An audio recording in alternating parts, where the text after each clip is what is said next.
Welcome to Fantasy Audiobook, Lord of All. I have a troop editor. Chapter 41. There are about 8,000 spearmen, 3,000 scouts, 9,000 sword and shield soldiers, about 15,000 archers, 1,200 axemen, 3,000 light cavalry, about 1,000 swordsmen, 300 mages, 35 knights, in addition to 2,000 specialized first-level medical soldiers. These are the Keishi Castle garrison Wu Wei recruited. There are quite a few, but many of them are disabled soldiers. They are obviously not enough to start a war with the orcs again, or even block a wave of attacks. Unless Wu Wei is willing to use his own, the whole legion went in. If the orcs react and attack again, Keishi Castle will never be able to defend it. Therefore, Wu Wei must take away the legion as soon as possible. He himself has never thought about defending the city for the Cornflower Kingdom. But before leaving, the battlefield must be tidied up. After the corpses on the ground are collected, there will be another source of an army of undead. Among them, the corpses of hundreds of knights and totem warriors were brought back to the city of Night and resurrected. They were hundreds of precious undead knights. What's more, there are also the corpses of 2 giant dragons and the corpse of the behemoth.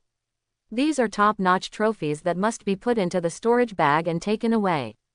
Completely brought back to the capital of the night, these are 3 legendary undead creatures, becoming the best synthetic materials for the Netherworld Dragon Knight. These are all good things that Wu Wei is reluctant to give up. No matter how urgent it is, he will take them away. Furthermore, the large number of injured soldiers was also a bit troublesome. Fortunately, he had a game account as a backend, so this kind of thing was not a problem for him. In previous games, potions and props for restoring troops' injuries, physical strength, and magic power were the most consumed basic props, and there was a lot of profit in them. Therefore, as a professional Liver Emperor player, he specially prepared an entire warehouse of healing props. Recovery props are divided into one-time use Legion healing potions, multiple use consumable recovery props, and precious reusable recovery treasures. The reusable large-scale Legion level recovery treasures already belong to the level of sacred artifacts. Although Wu Wei has several pieces, he cannot convert them now. The Legion healing potions and consumable recovery items that were originally sold can be taken out. Now is the best time to use them. Life Red Mist Potion Legion type, a one-time prop, which can only be used during non-combat periods. After use, a Life Red Mist will be generated in a certain area, which lasts for 1 minute and can cover up to 10,000 people in the range. Soldiers recover 50% of their health. Vitality Blue Mist Potion Legion type, a one-time prop, which can only be used during non-combat periods.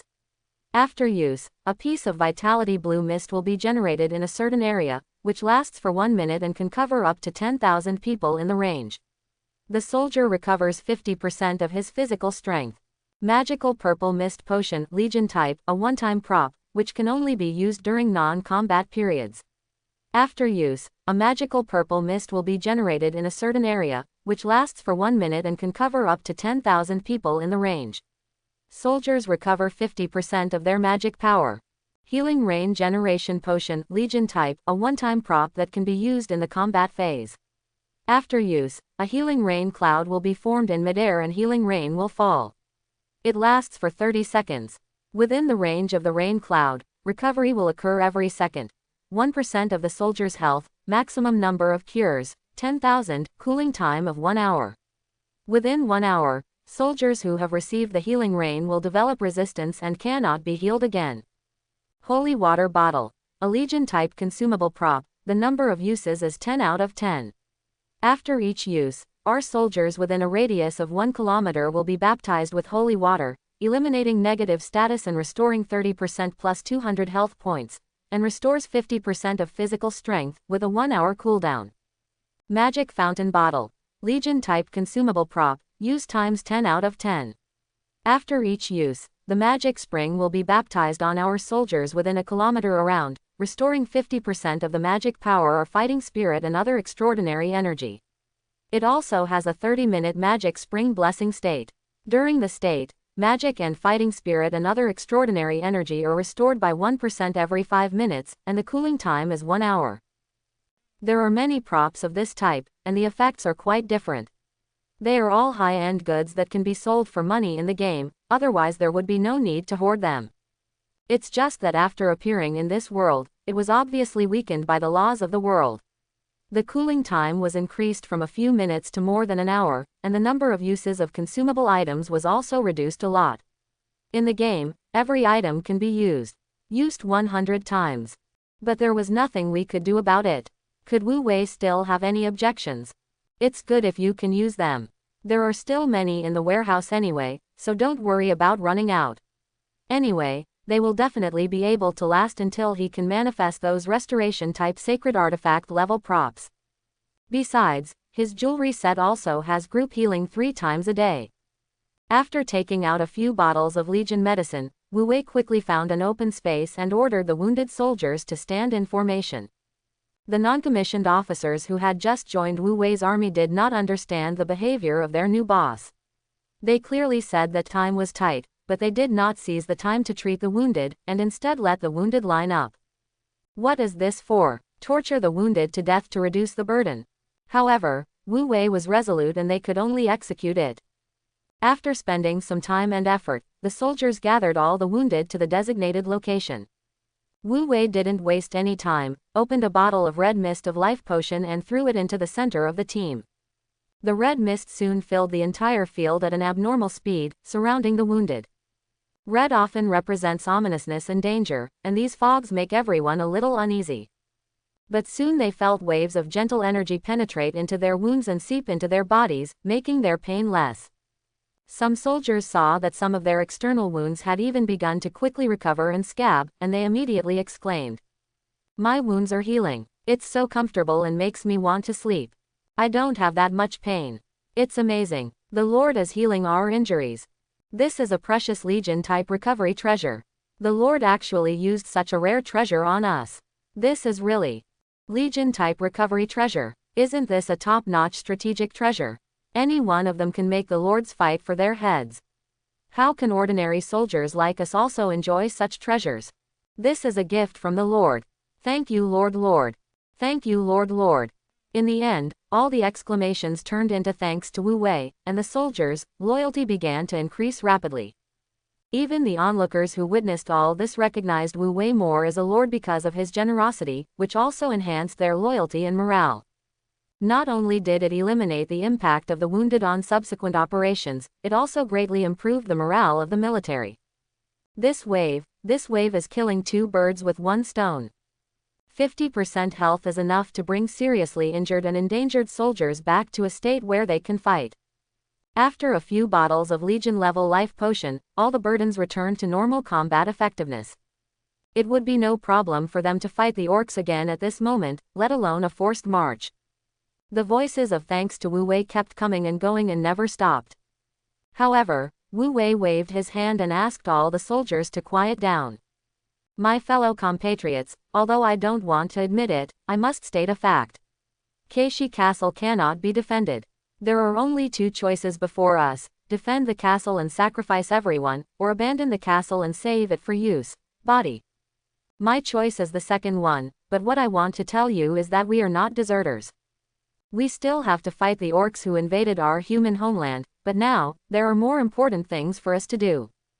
Do you know why we couldn't defend the city? Have you ever thought about the reason why we lost the battle?" Wu Wei began to ask, "Are we not fighting bravely? Are we not as strong as the orcs? Is it because we are stupider than those orcs who only have muscles in their brains? None of them. In my opinion, all of you here are the most heroic warriors. The most elite soldiers. You are impeccable. You are no weaker than the orcs. The real reason is that there is a serious rebellion in our rear, in our motherland. A group of selfish nobles and lords took advantage of the war. When the soldiers were fighting bravely on the front line, they led their own private soldiers to start a rebellion and wanted to seize the power of the country, which also caused the royal family to be unable to send reinforcements. Come support the border and leave us alone. The domestic rebels are the real culprits of our failure. Soldiers, tell me whether those rebellious noble lords should be killed. Kill, kill, kill." The soldiers were excited and shouting to kill. Wu Wei took the opportunity to shout, "So, I have decided to take you back to the royal capital and kill the rebels. Once the rebellion is suppressed, we will lead our army back to the border and fight to the death with the orcs. After hearing this, the soldiers looked at each other in confusion. Although they felt that there was no big problem with this order, they felt that there was a big problem. With our tens of thousands of troops, it is so difficult to defend a city. Can we really put down the rebellion in the country? But the Lord has already decided this. As subordinates, we just have to obey orders. Even Lord Victor saved his life, so what's the harm in accompanying him to fight thousands of miles? At some point, someone among the soldiers started shouting, "Fight for the Lord, fight for the motherland, go back to the royal capital and put down the rebellion." Seeing someone starting to raise his voice, the other soldiers whose enthusiasm had not yet receded immediately followed suit and shouted, "Go back to the royal capital and put down the rebellion. Go back to the royal capital and put down the rebellion."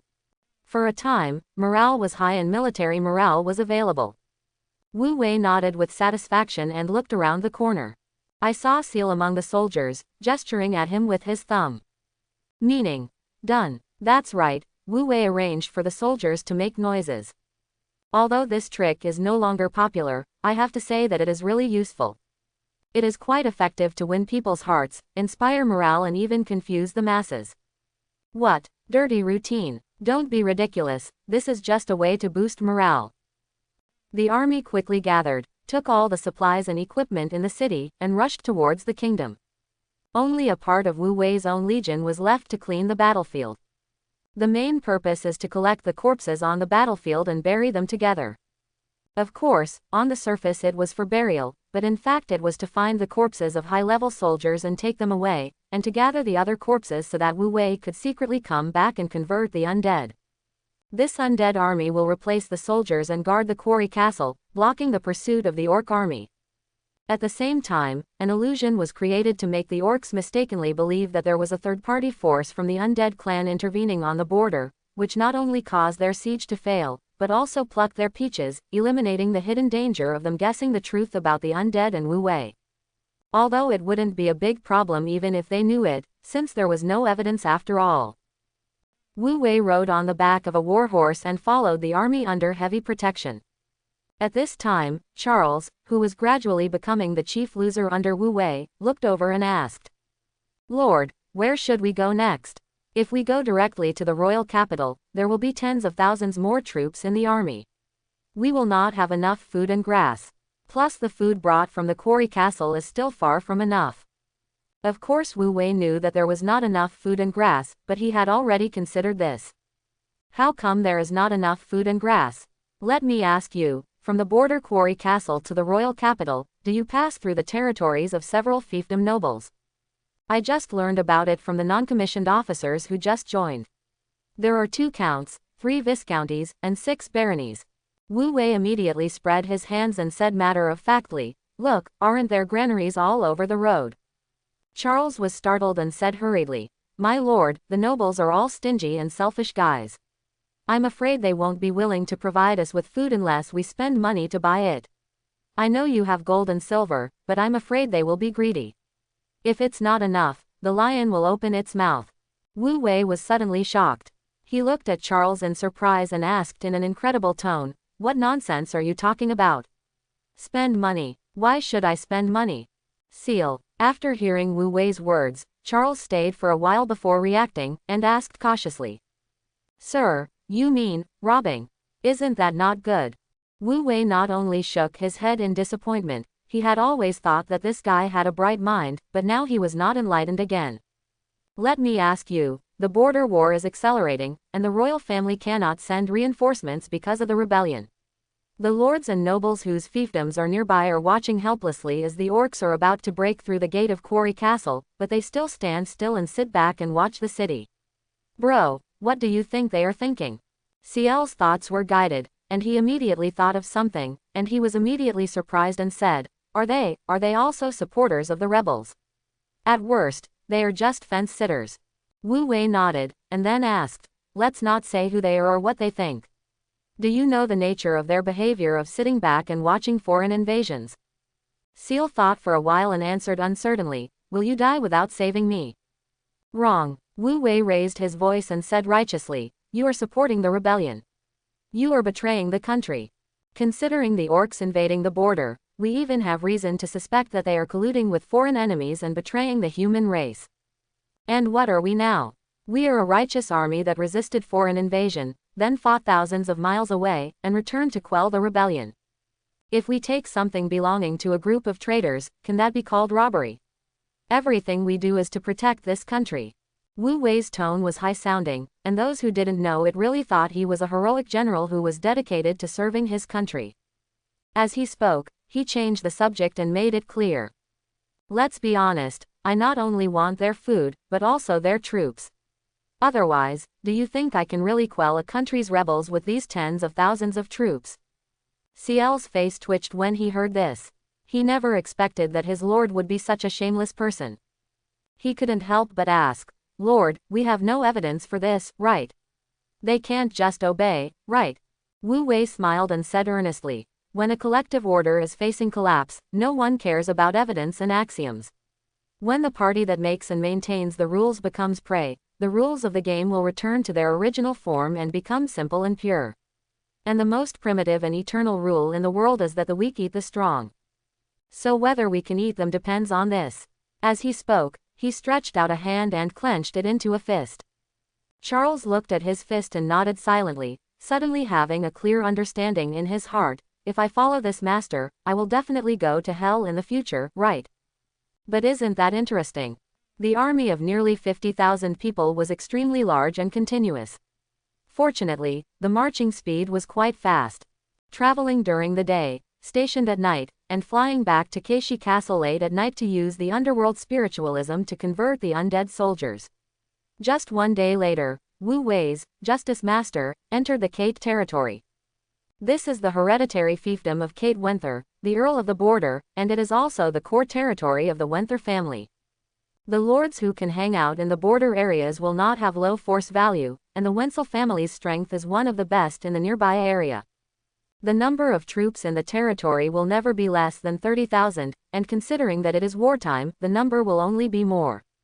If he had to fight hard, Wu Wei would not be able to win easily due to the strength of the opponent's defense.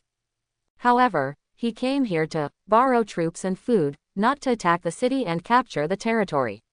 The best way is to use soldiers quickly, so there was no time to follow them. How could the garrison of an earldom stop his dragon-blooded warriors?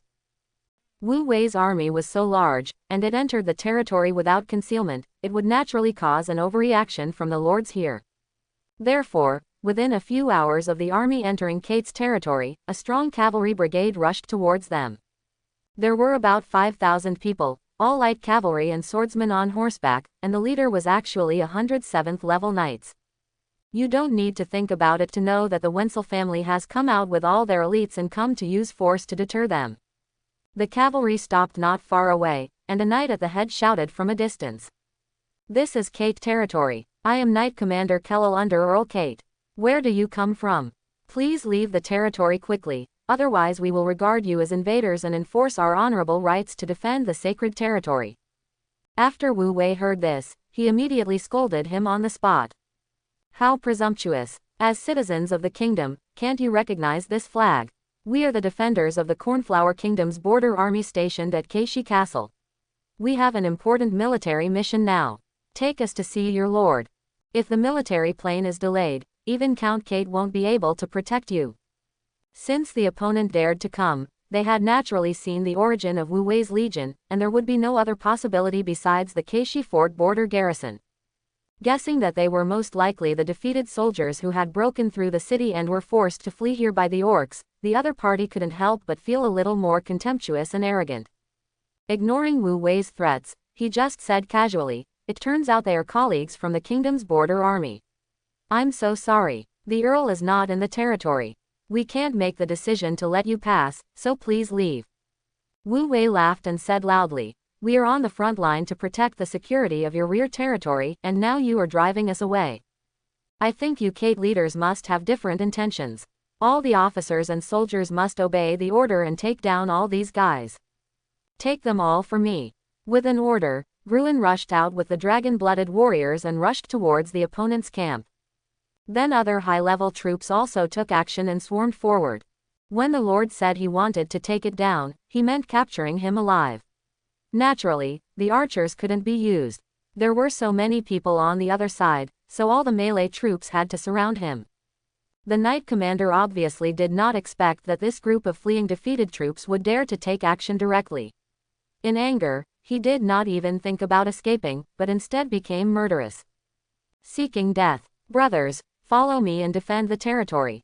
As soon as the order was given, the group of cavalry immediately took action and launched a counterattack against Wu Wei's soldiers. In their opinion, although the number of these defeated troops was terrifying, there were no strong men among them. The strongest 7th level knights only had about 50 people, which was not as many as them. So what if they had a fight with them? Hundreds of knights inspired fighting spirit and drew their swords in unison. The momentum was extremely amazing. The swordsmen are also drawing their swords immediately. Although they are not a cavalry type of troops, when fighting on horseback, they not only have no combat power bonus but also have an impact. However, the number here looks very intimidating. Thousands of light cavalry even took off their bows and arrows, pulled out arrows, cocked them, and aimed them all in one go. Mounted archery is the most basic and important skill of the light cavalry. The power of the arrows they shoot is not inferior to that of archers. Although the range is not as good as that of archers, their shooting speed is faster. Wu Wei's order was to capture him alive, so he didn't let the archers shower him with arrows, but they had no intention of holding back. Seeing that they still dared to resist, Wu Wei immediately let out a cold snort. You dare to fight back in front of our army? All the dragon-blooded warriors obey the order, attack with all their strength, and capture it quickly. If you are disabled, I will treat it. Yes. The Dragon Blood warriors shouted together and instantly used Dragon Blood transformation, including Gruen. When the Dragon Blood warriors rushed in front of each other, they had turned into a group of extremely powerful and heavily armored half-dragons. The arrows fired by the light cavalry fell on them and bounced away without even being able to break through the dragon scale armor on their bodies. The knights were shocked when they saw this, and just as they realized something was wrong, the dragon-blooded warriors rushed in front of them, slashing wildly with their dragon-slaying swords, slashing out dozens of huge bloody blades. The knights' eyes suddenly burst into tears, and the sense of fatal crisis made their scalps numb. The whole body's fighting spirit exploded with all its strength, hoping to compete with this wave of bloody slashes. Unfortunately, the result taught them a bloody lesson. The violent group of blood-colored swords rushed past with unparalleled sharpness and power, killing the horses, breaking the knight's armor, cutting through the defense layer of fighting spirit, and chopped the knights into the sky, before they fell down with howls. The 8th level bloody dragon slaying slash will destroy everything the blade points at. An 8th level unit that does not rely on mounts. What kind of unit is this? How can it be so strong? This is impossible. This is absolutely impossible. The knight captain barely managed to survive the first wave of attacks with strength stronger than that of an ordinary knight, but he was already frightened and lost his strength. Gruen took one step forward and was already in front of him. He punched him to break his hasty counterattack after waking up, and then with lightning speed, he reached out to grab his neck and pulled him into the sky. He just heard him let out an angry roar, attracting the attention of everyone. The knight commander has been captured. The knight commander is a strong man who has already broken through the 8th level, but he was caught so easily. What kind of strength does this guy have? What should I do now? The soldiers led by Kate immediately fell into the dilemma of being leaderless and in a dilemma, and were surrounded by Wu Wei's soldiers. Gruen looked at the knight captain in his hand with a half-smile, and said in a deep voice to persuade him to surrender, "You should be glad that our Lord is kind and did not blame you for the offense, otherwise there would be a river of blood here. Let your people lay down their weapons and surrender, and we can treat you lightly. Otherwise, I will kill you, and everyone here will die, and even your lord will be implicated. By then, you will not only die if you are wrongly accused, you will be cursed by your lord, and you will not be famous after your death. A true knight should not die in such humiliation. Surrender. We should not be enemies. After all, my master is not the enemy of your lord. After all, we are soldiers of the same camp and will not do anything to you." Gruen gave him a reason and steps to not die according to what Wu Wei told him. The knight commander indeed saw that they did not kill anyone, so after struggling for a while, he still chose to believe it and spoke loudly to ask his men to put down their weapons.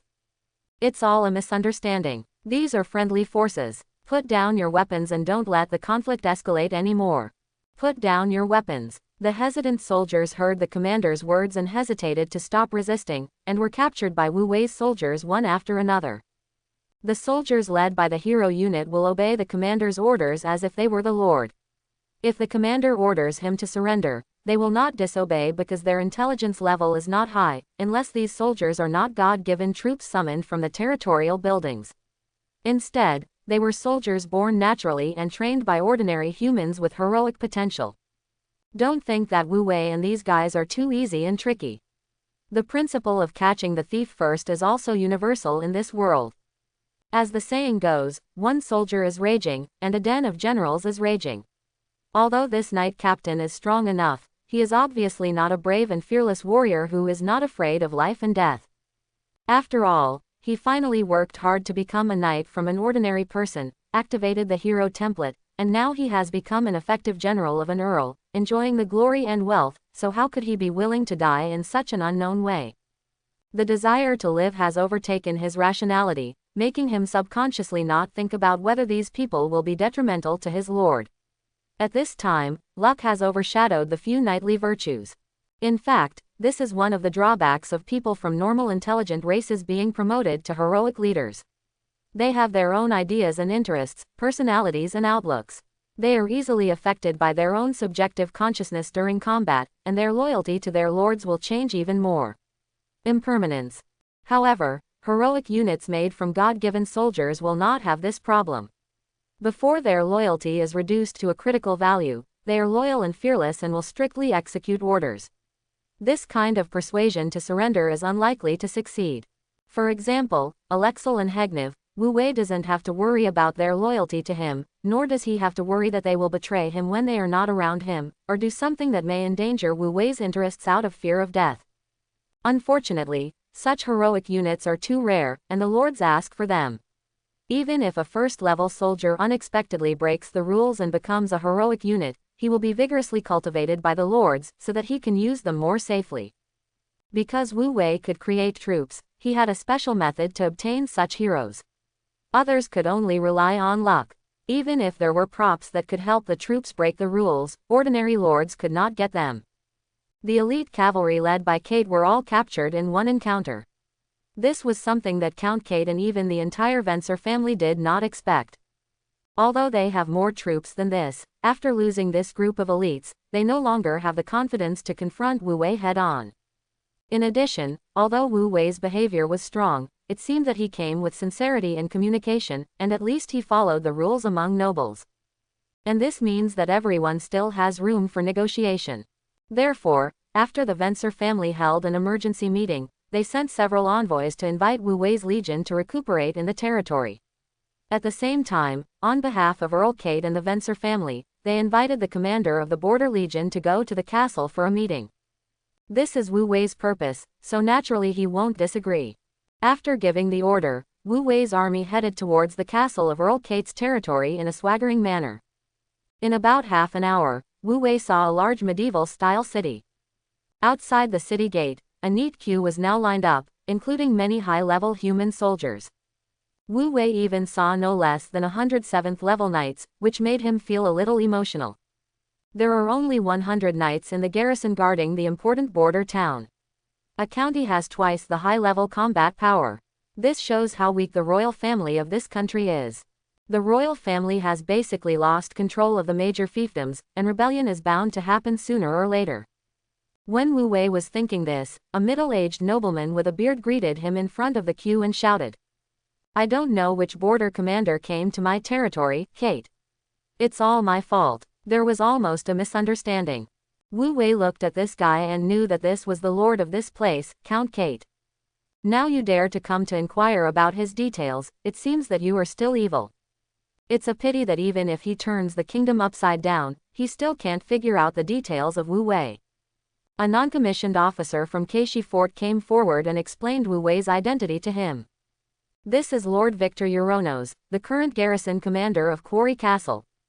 Earl Kate looked suspicious when he heard this. Isn't the commander of Quarry Castle Marcus, the Copper Dragon Knight? Where did this guy named Victor come from? Seeing his suspicious expression, Wu Wei no longer gave him a chance to ask, but instead asked, "Why, Count Kate is doubting the identity of this lord."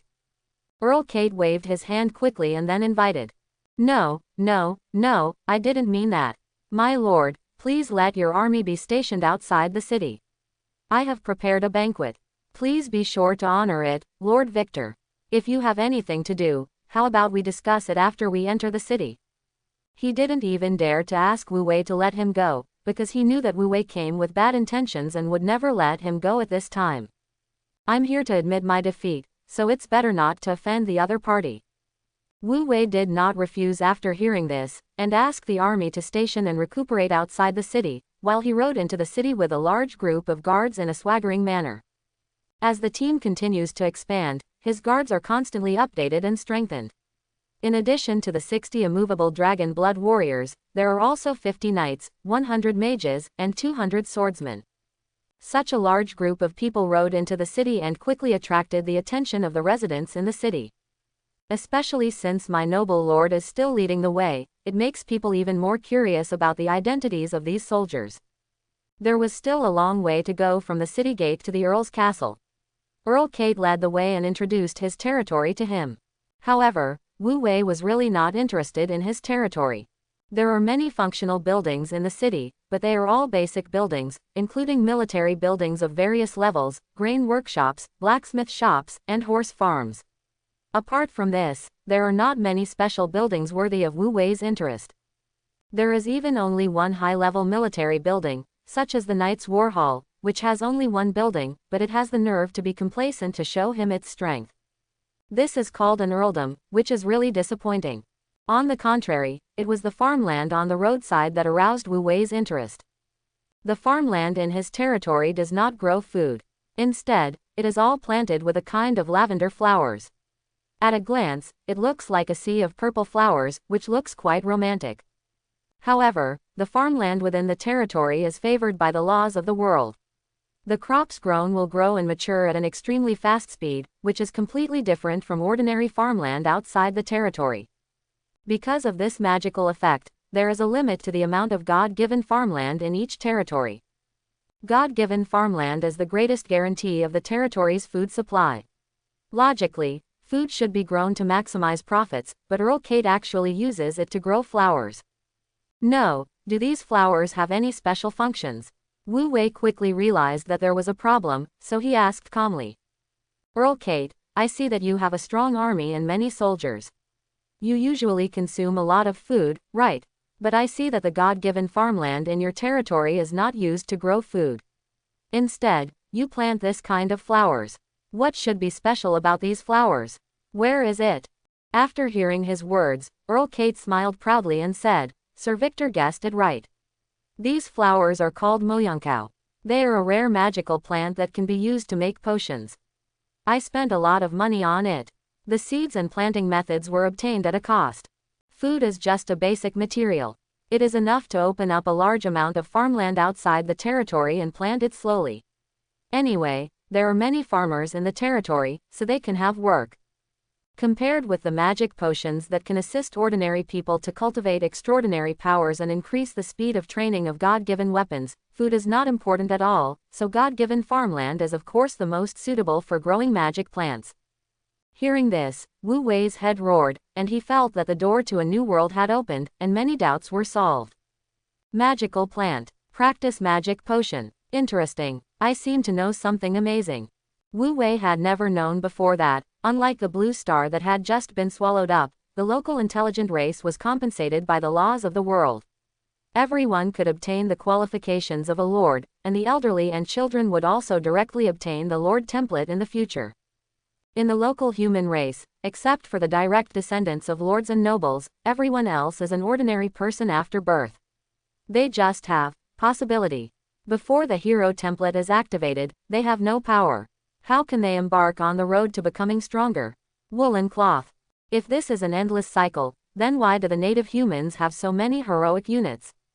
Only now did he realize that there was still a path to cultivation.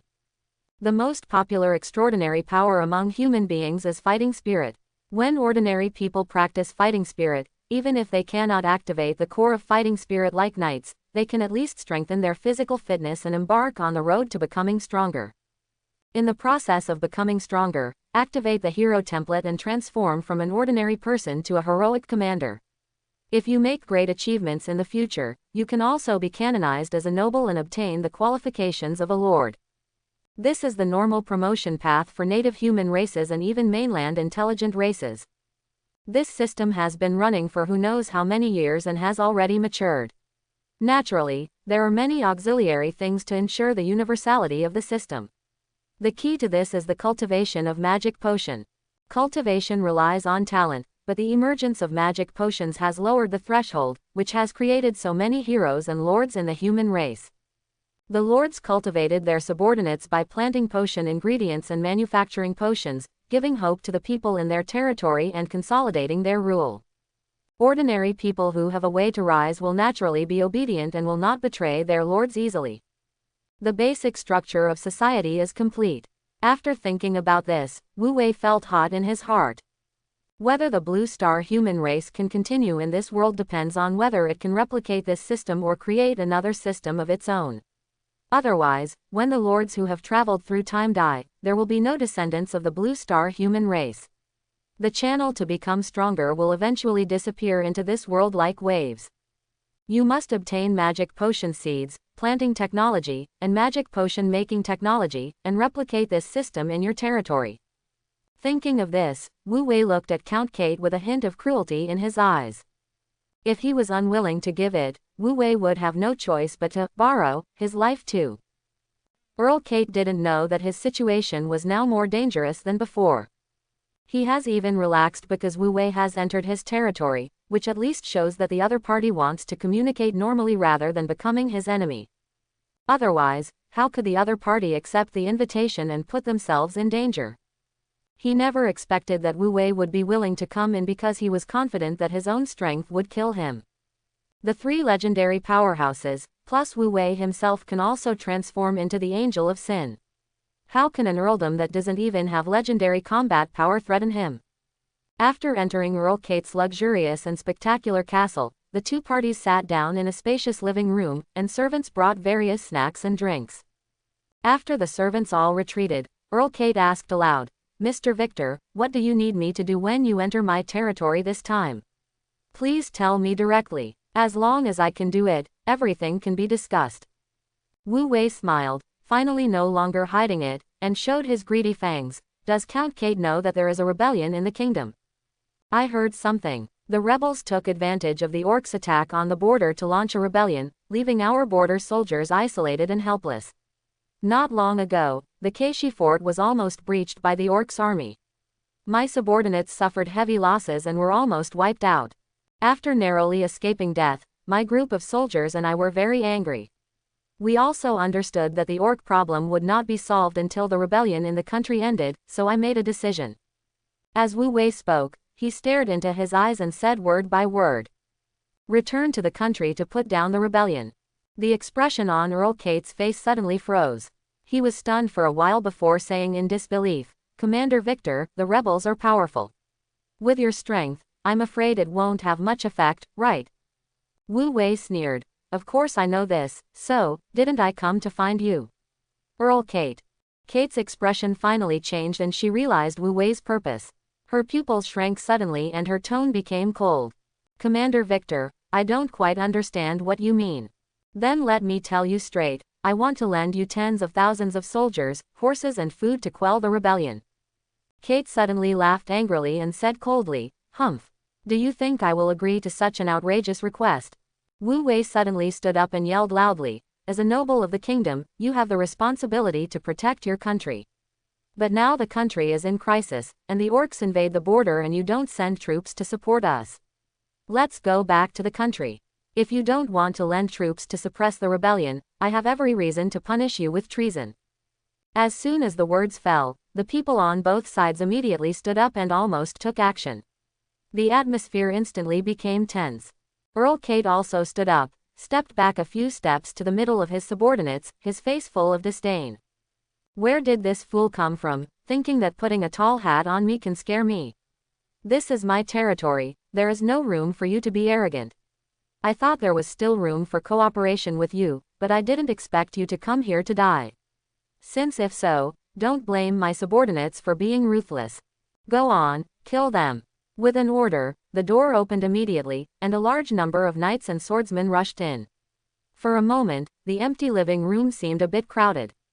Seeing that they made the first move, Wu Wei showed a smile of success. How dare the traitor take action?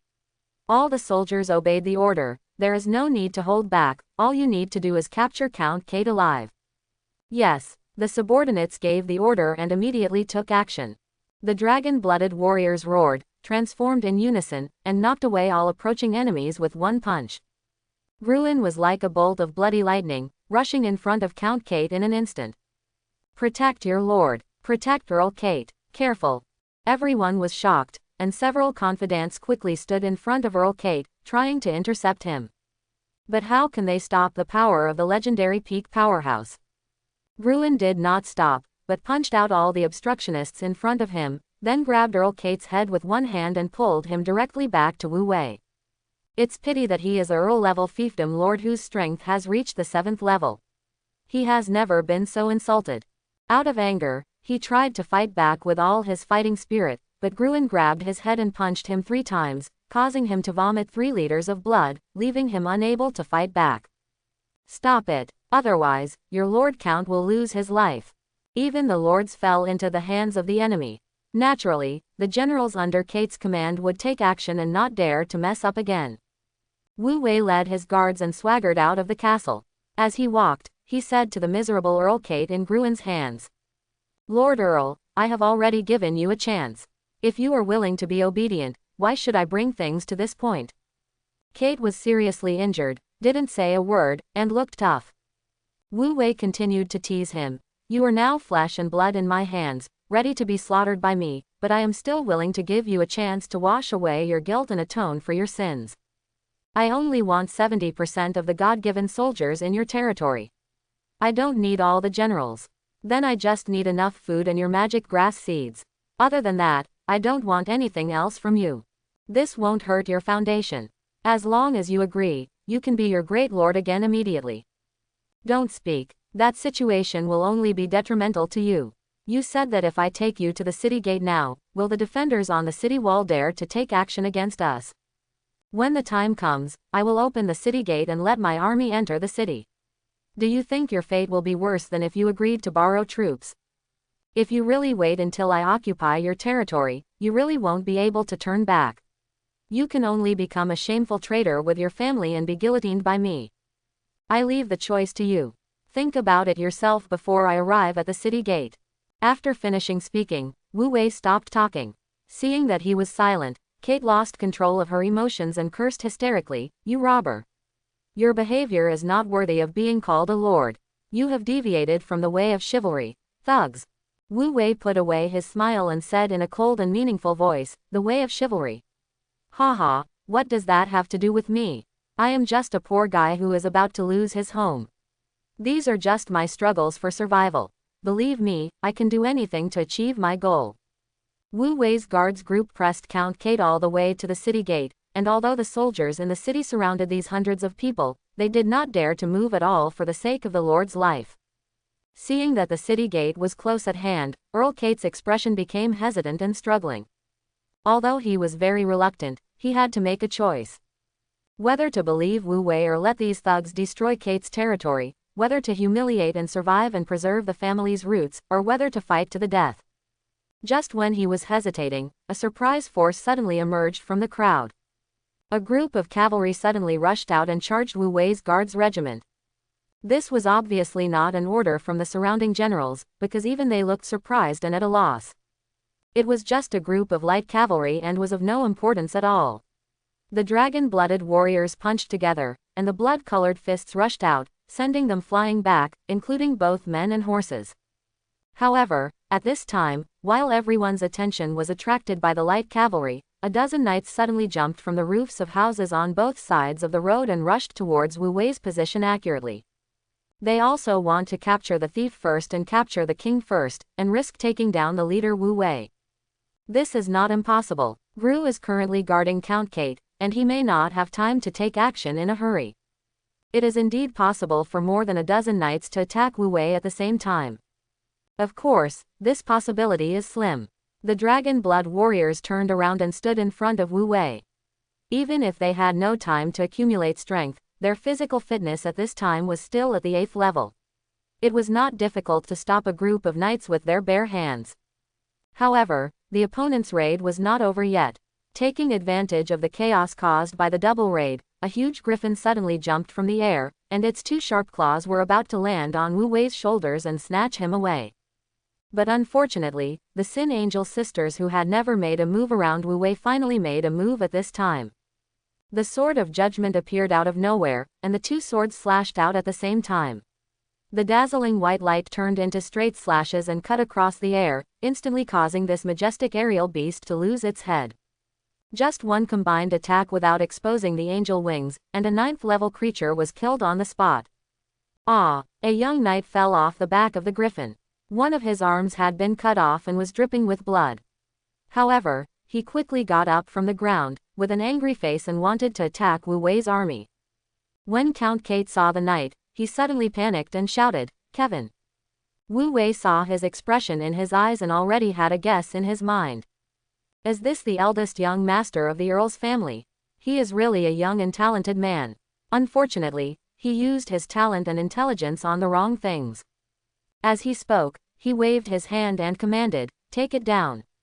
Several dragon-blooded warriors directly surrounded him, captured him in a few blows, and forced him to come over. Although this guy was riding a 9th level griffin, his strength was not yet that of 9th level, and he was not a complete 9th level Sky Knight, so there is no resistance at all in front of the dragon blood warrior. Seeing that his son was also caught, Earl Kate gritted his teeth and roared at Wu Wei, "Let him go. You robber."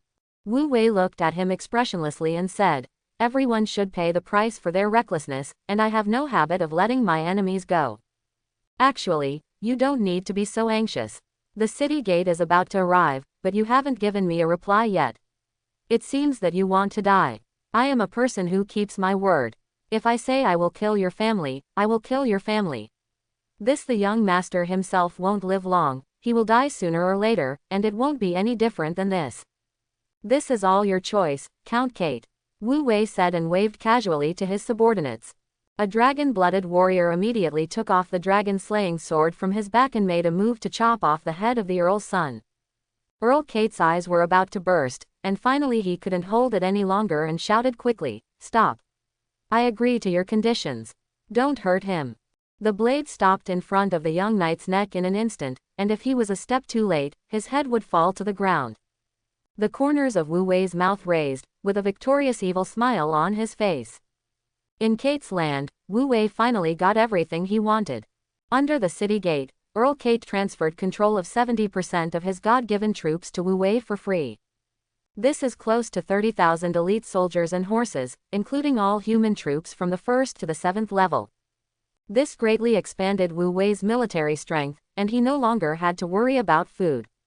Earl Kate, friendly sponsored, enough military rations for 100,000 soldiers and horses to consume for a month. The seeds of the demonic grass and the corresponding technology were an unexpected surprise. They were of little help to this operation, but they were extremely important to the development of the Shimmering Leader. After getting what he wanted, Wu Wei did not disappoint the Venser family and successfully released Kate, Kevin and his son. With everyone in the Kate territory looking at them with hostility like bandits, Wu Wei led his army and left the Kate territory in a mighty manner. "Seal, where is the next noble fiefdom?" "Sir, this is Viscount Araki." "Okay, then go there and speed up the march. This country is still waiting for us to save it." A week later, Wu Wei led an army to sweep the noble fiefdoms in the border area and borrowed a large number of troops using similar methods. Of course, there were some who refused to borrow, but they were all punished by Wu Wei for treason, and everything in the territory was taken over by him. Generally, the further you get to the back and the larger the army under Wu Wei's banner becomes, the easier it will be to borrow troops and food. In addition, the Orc army completely defeated the southern front, and there were soldiers stationed in various places fleeing for their lives. Wu Wei also recruited many generals and soldiers by relying on the advantages and gimmicks of the border army. Now, his troops are quite saturated. After allocating the remaining troops to the heroes who could lead them, Wu Wei's army almost reached 200,000. At this moment, his army is composed as follows: 40,000 spearmen, 5,000 scouts, 50,000 sword and shield soldiers, about 50,000 archers, 10,000 axemen, 20,000 light cavalry, about 10,000 swordsmen, 3,000 mages, and knights 600, 5,000 medics, 60 dragon-blooded warriors, 1 dragon-blooded master, and 2 sinful angels. There are also about 50 heroic units of various types. They are like bones, helping Wu Wei support this huge army. In order to conquer them, Wu Wei spent a lot of effort, including acting, inducements and rewards, and finally managed to get their loyalty to a level where they could be used. It was only after conquering so many native heroes of the race that he realized more and more the value of being promoted to heroes from God-given troops. Although I'm not very satisfied, I can't ask for more in this situation. It is business to hurry up and rush to the royal capital with this group of troops that took a lot of effort to pull together. Because after a week, the domestic rebellion has become more serious. In the end, Grand Duke Bluestone's coalition forces couldn't hold back anymore and decided to use small groups to fight in batches to continuously harass the royal family's wind-shaping legion, harassing them and consuming their vitality at the same time. Kolatav's forbidden spell was used to deal with the entire rebel army, and could not be used on these small groups of enemies. This tactic made the wind-shaping legion tired of dealing with it and overwhelmed. Of course, the wind-shaping legion was not in vain. They also fought back brazenly and ate up several harassing units of the rebels. Compared with the actual battle damage, the number of casualties suffered by the rebels was actually much higher. But Grand Duke Bluestone didn't care. His troops were 5 times the opponents and he could afford it. The other 2 groups of rebels are also getting closer and closer to the royal capital. By then, millions of rebels will be pressing the city, and the royal family will be unable to recover. Wu Wei had to arrive at the royal capital before then so that he could complete his plan, defeat the royal family and at the same time swallow up Duke Bluestone's army. Of course, Wu Wei is not without backup options just in case. In order to prevent the 3 rebels from joining together, Wu Wei's backup plan should also be activated. In a barony that has been completely occupied by Wu Wei's army is speeding up preparations to digest the large amount of supplies recently obtained. Wu Wei stayed in the Baron's castle and contacted Alexel using the founding scripture. Kessir, you can take action and help Grand Duke Bluestone remove the biggest obstacle. As you command, Holy Master. After arranging the task, Wu Wei contacted Hegnev. It was already a new month, and all the military structures in the territory had been refreshed. He had been waiting for this moment to arrive. Wu Wei had already accumulated 2 million spiritual crystals in his hands at this time, part of which was left over from selling gold last time, part of which was obtained from plundering border nobles during this period, and part of which was obtained from troops in the Aran Mountains who opened up the wilderness and fought. Of trophies. Such a large amount of spiritual crystals was enough to recruit all the soldiers in the territory. Wu Wei waved his hand and borrowed Hegnev's hand to spend a lot of spiritual crystals. Wu Wei didn't care about the undead soldiers in the Night City. They couldn't be drawn out to compete with the local humans for the time being. Wu Wei is most concerned about the Sin Angel and the Dragon Blood Warrior. 10 free Sin Angels were born from the Sin Heaven Sanctuary and joined the front line of the Aran Mountains. This month's 30 holy children were also born, waiting for 2 months to grow. 50 dragon-blooded warriors were recruited from the dragon-blooded war palace, and 50 copies of the Cold Iron Dragon's blood were immediately sent to activate the dragon blood transformation ability. Hegnev, you are on standby in the Shimmer territory with 50 dragon blood warriors. I will ask Alexiel to take the time to pick you up and bring you to the Cornflower Kingdom. I need your power for the next move. Yes, sir, it is my pleasure. After cutting off the contact, Wu Wei felt a little excited for some reason. The real battle to hunt the country was about to begin. Even if he made a lot of preparations, he still didn't dare to say that he would succeed, so he could only fight with all his strength. This feeling is very exciting, even more exciting than the big gamble that blocks everything. This must be the thrill of fighting for world domination. New unit, Night Guards. If you want to march in a hurry, many things can actually be discarded, and the army does not need to be prepared for too long. But Wu Wei still wanted the troops to recuperate in the last barony overnight. First, it allows the soldiers to recharge their batteries to meet the next challenge. The second reason is because Wu Wei has a more important thing to do. The new month has arrived, and the permission to create troops in the founding scripture is now available. He wants to create a new unit before the war and add another trump card. Reopening the founding scripture and turning to the third blank page, Wu Wei began to create arms. In ancient times, in the extreme northern ice plains of Middle-earth, evil creatures such as undead, strange ghosts, and undead monsters often awakened from the eternal frozen soil, constantly invading human territory, bringing plagues and infections, and always threatening the lives and safety of people on the border. A little carelessness will cause a large-scale disaster and set off a natural disaster of the undead. In order to safeguard the peace of Middle-earth, the countries of Middle-earth worked together to build the world's longest city wall and defensive front, the Great Wall of Despair, and sent elites from various countries to form the Night's Watch Corps to garrison the Great Wall all year round to prevent the return of the dead. The elite soldiers who guard the Great Wall are called the Night Guard.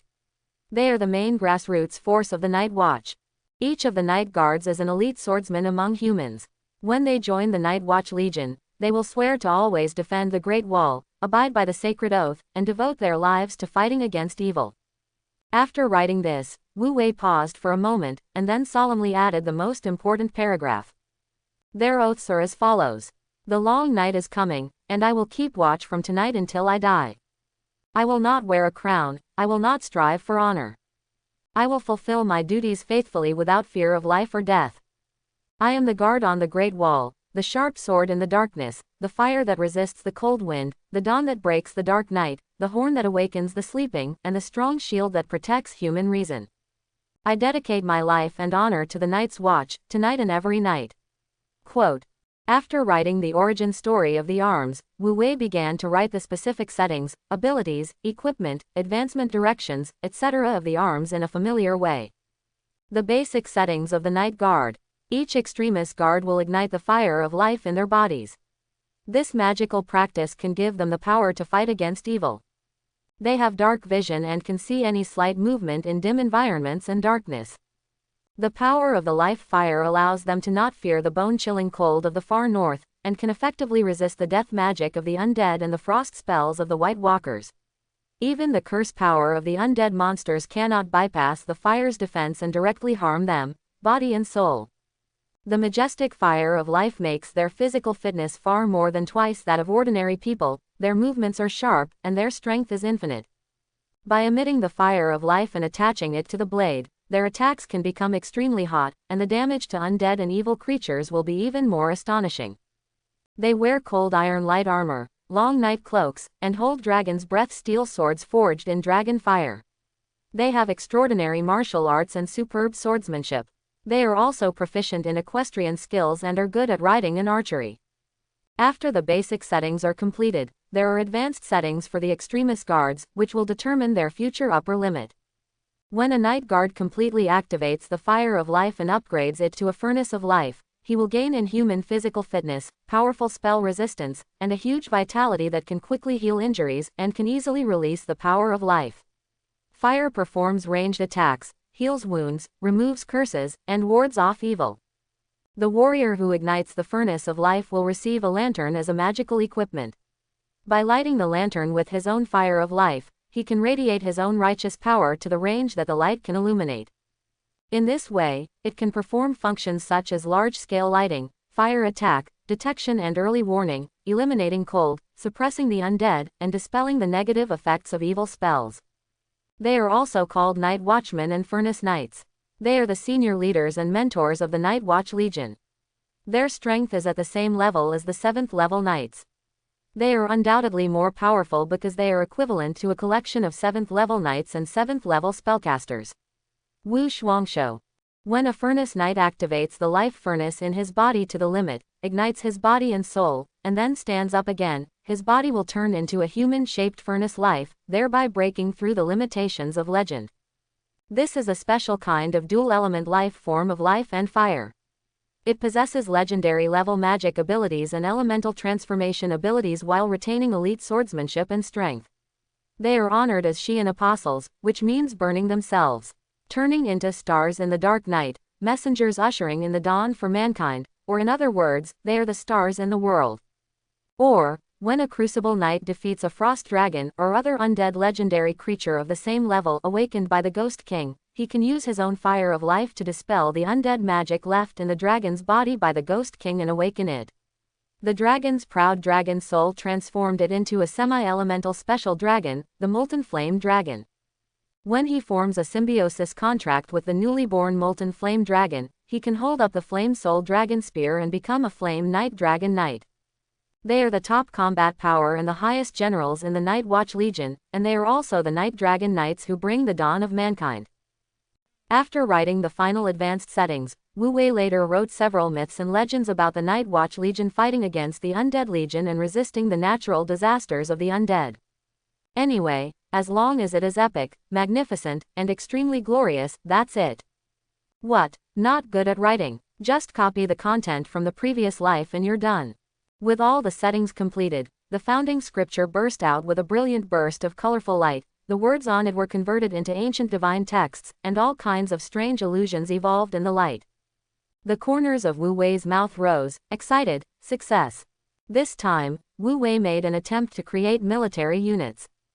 In the original advancement setting, the legendary advancement of the Long Night Guard did not include the Flame Knight Dragon Knight, but only the legendary caster plus swordsman type unit Shi Yan Apostle. The Flame Knight Dragon Knight is a legendary advanced branch that Wu Wei added after considering it. Mainly to make up for the shortcomings of Shi Yan's Apostle being difficult to practice. It can be seen from the setting that the achievement of Yanye Dragon Knight can be achieved through tricks. Wu Wei can completely fuse an undead dragon and a furnace knight to form a Flame Knight Dragon Knight. Don't think that the undead knight can also subdue the ghost dragon and become the Nether Dragon Knight and think that this operation is unnecessary, because in his setting, the Flame Knight Dragon Knight is a regular Dragon Knight, starting at legendary level 7, which is no better than the Nether Dragon Knight. Phew. Moreover, Wu Wei's Netherworld Dragon Knight has to occupy the command points, while the Yanye Dragon Knight is a self-created unit. It is basically certain that he does not need to occupy the command points and can also enjoy the title bonus. Therefore, no matter how you look at it, the combination of Yanye Dragon Knight has more advantages. In short, this attempt is of great significance. When Wu Wei was thinking like this, the conversion of the founding scripture finally ended, and a divine light fell from the sky, bringing Wu Wei a new creative reward. You created a new series of troops, the Night Guards. You have gained the permanent allegiance of the Night Guard series of troops. You have gained the power feedback of creating arms, you have gained the extraordinary core, the furnace of life primary stage, and you have gained the special skill, the fire of life. As the creator of a new unit, you have received the following rewards. Exclusive title for the owner of the reward unit, Lord of the Night. When you carry the Long Night Guard series of troops, your command points will not be occupied. The attributes of the Long Night Guard series of troops will be increased by 20%. They will never betray, and their morale will be fixed at full value. At the same time, you will be immune to all abnormal conditions.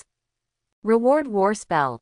Military Formation Fire Night Star Luo. When the number of Long Night Guard series troops you lead reaches more than 1,000, and it includes 4 types of troops, Long Night Guards, Furnace Knights, Qian Apostles, and Fire Knight Dragon Knights. Finally, the military formation can be activated to bring together the forces of all the Night Guards to exert at least the peak level of the Holy Domain.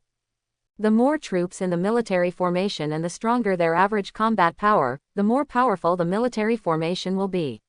Strong, and at the same time, you can delegate the use of military formations to the heroic units whose profession is the Night Guard, so that the heroes can use military formations on your behalf.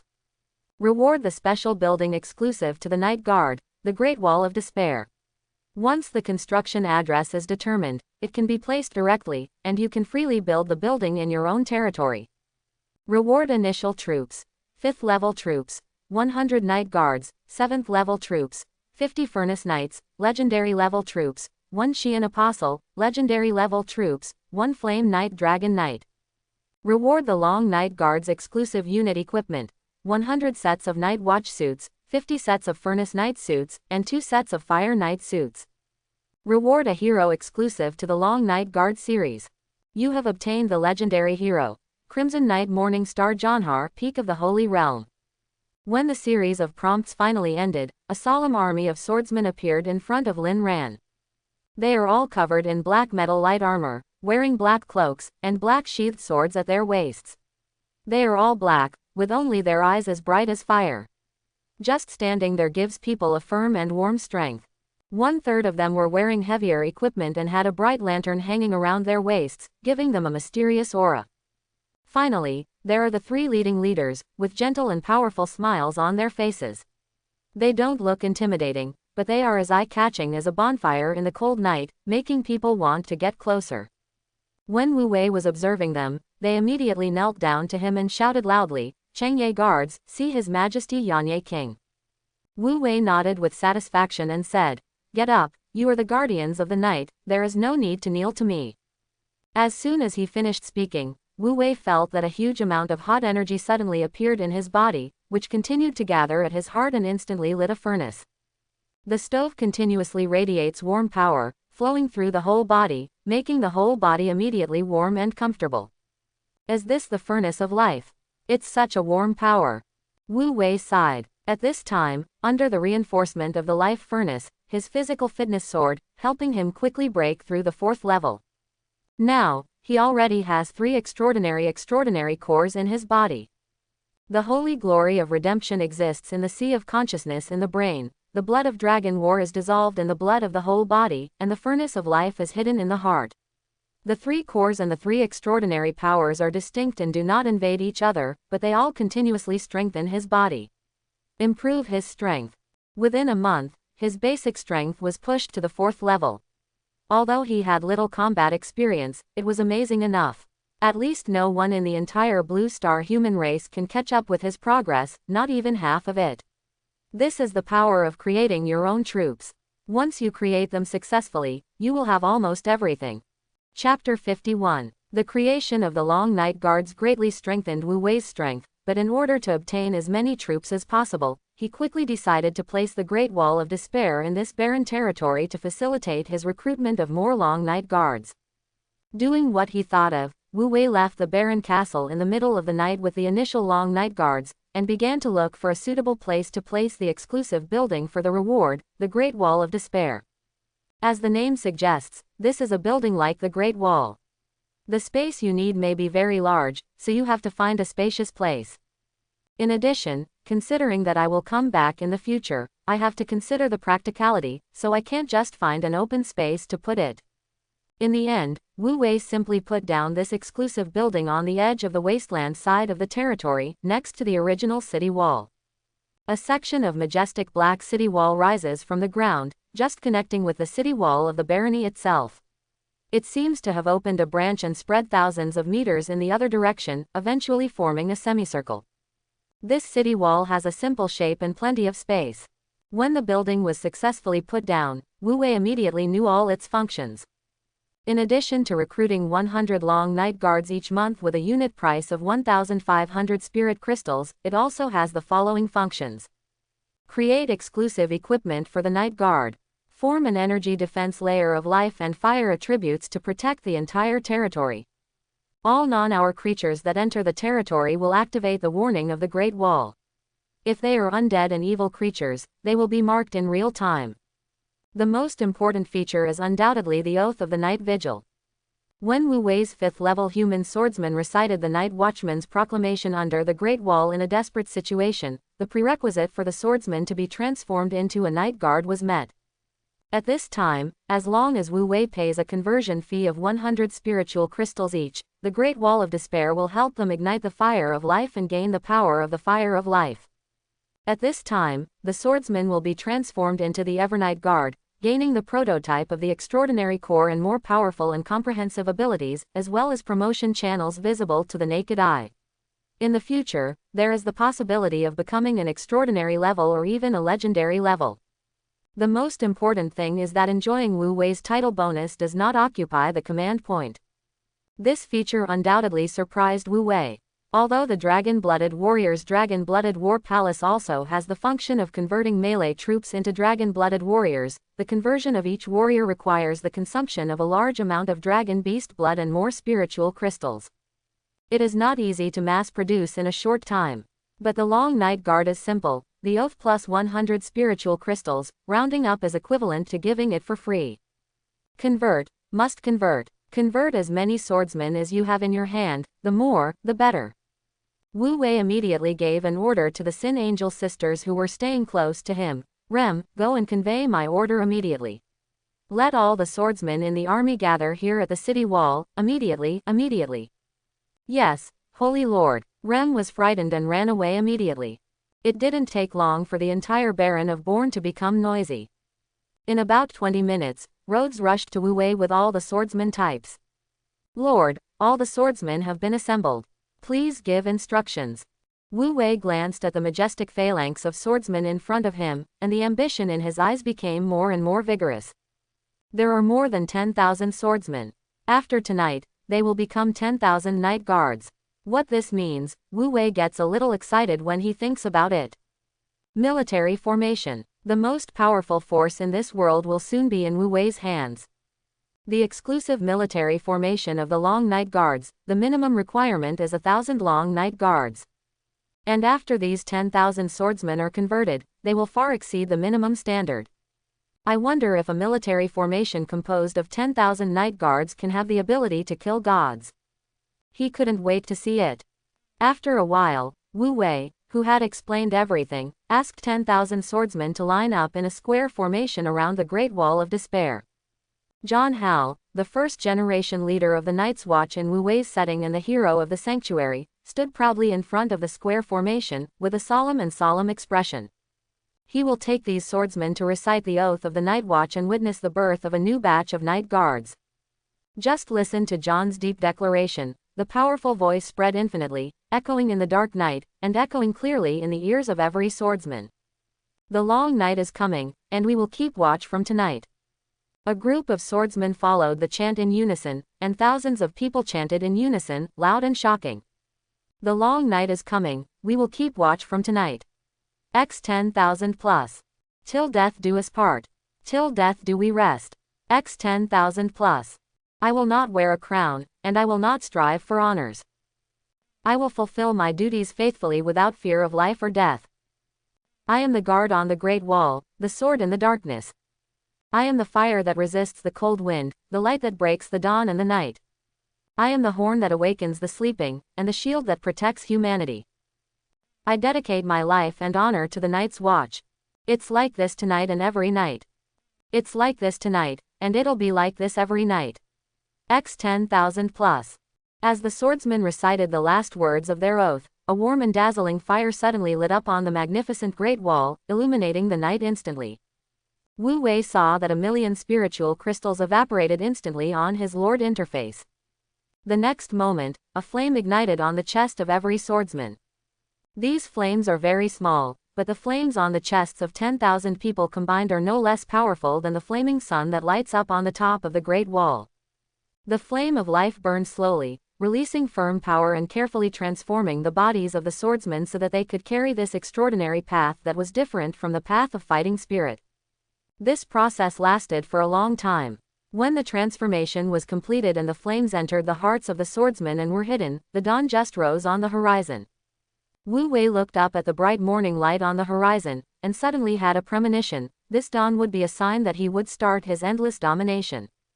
When Wu Wei left the border with his army and marched towards the royal capital, on the other side, in the White Peak city occupied by the Bluestone Archduke, the Archangel of Sin Alexel, whose alias was Leia, came straight to Eric Solo in front of Duke Tuo's room. There was a knock on the door. Please come in. A familiar voice sounded, and Alexiel pushed open the door and saw Justice Bluestone sitting by the window, looking at the scenery outside the window leisurely.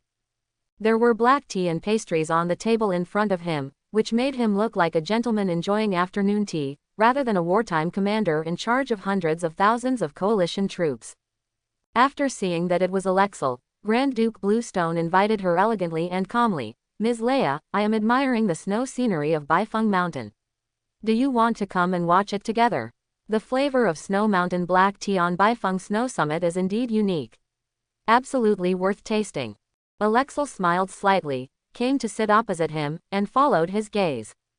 Under the white clouds, at the end of the vast grassland, a majestic snow-topped mountain stands in the distance. The scenery is indeed distant and beautiful.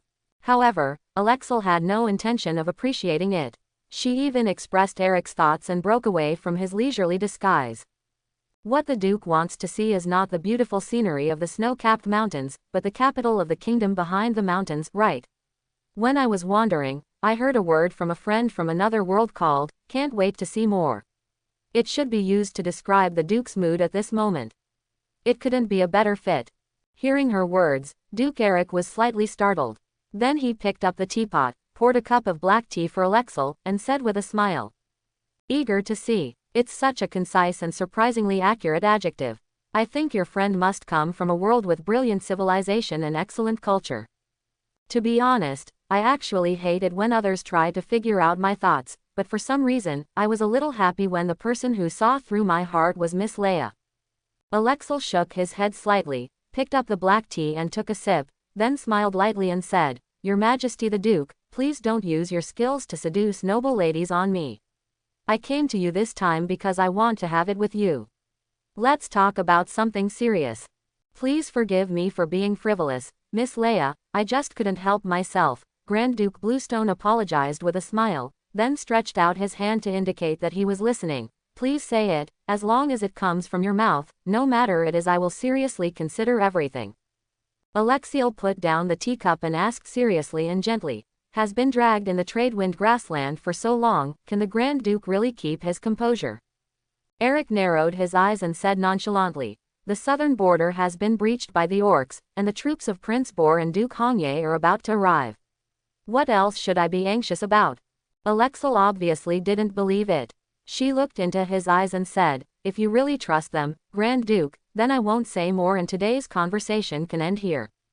Eric finally put away the smile on his face and asked in a deep voice, "Miss Leia is really a smart person and can understand my worries and concerns.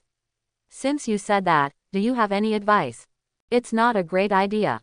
In fact, it's just the simplest and most violent solution," Alexel said confidently. "The biggest problem now is the holy mage Kolatov among the enemy. As long as he is eliminated, the Grand Duke should be able to march straight in, capture the royal capital before the other two rebels, and gain the upper hand. Are you ready?" "Of course. Wait a minute, does Miss Leia mean that she is willing to help me?"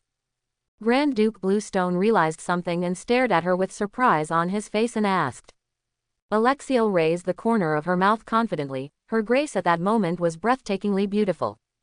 "I'm grateful to you, Grand Duke, for your care during this period.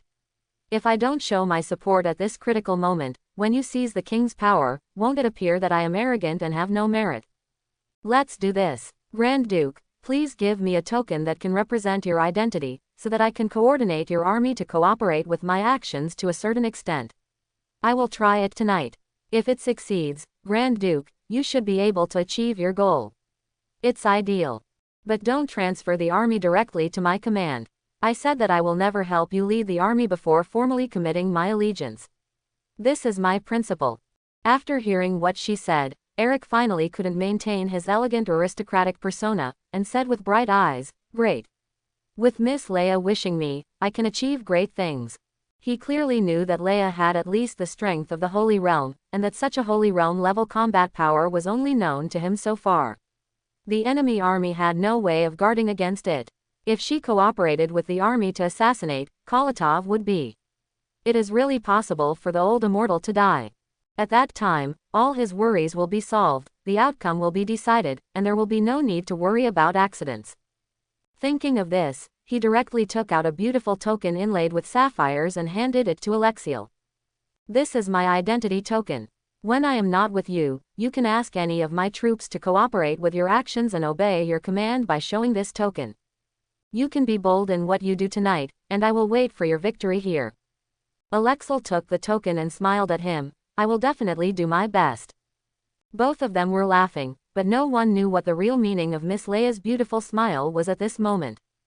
That night, Grand Duke Bluestone's army sent out several combined regiments to approach the wind-shaping Legion station at the foot of White Peak Mountain to harass them as usual. However, this time there is one more secret move. 3 teams of elite cavalry took advantage of the darkness and the cover of the feint attack corps to launch a surprise attack on the enemy camp from 3 directions at the same time. This time it was not a harassment attack, but a direct charge against the station. Among the 3 lines of cavalry, the leading ones are all knights of level 7 or above. They are like sharp arrows, using the momentum of charge to break through the outer defense of the enemy's garrison. As if they were not prepared to look back, they killed everyone and beheaded enemies on sight, causing huge chaos. The wind-shaping legion thought that the rebels tonight would be the same as the previous few days. They were just harassing them and preparing to separate their troops to eat the harassing troops. As a result, they suffered a big loss and caused chaos in the military camp. However, the wind-shaping legion is after all the last dignity of the royal family. It is not unreasonable that it can intimidate neighboring countries for hundreds of years. Soon, a group of swordsmen wearing blue cloth armor, holding special hollow swords, and carrying 2 long swords on their backs, one on the left and one on the right, rushed to the scene to encircle and suppress the cavalry who broke into the military camp. I saw them suddenly swinging the swords in their hands and slashing in the air. The hollow swords sliced through the air, making a strange whistling sound. The air was wrapped in inexplicable power, and formed an invisible blade of airflow along with the sword blade, cutting straight across a distance of tens of meters, sharp and swift. People who don't know will be shocked by this. A group of swordsmen, like 7th level knights, actually performed long-distance flying slashes. In fact, the power of these translucent airflow slashes is comparable to that of fighting spirit slashes. In the face of such an airflow attack, only the 7th level knights who used fighting spirit armor to protect their whole bodies could stay safe. The rest of the light cavalry and even the 5th level swordsmen were directly killed by the sword.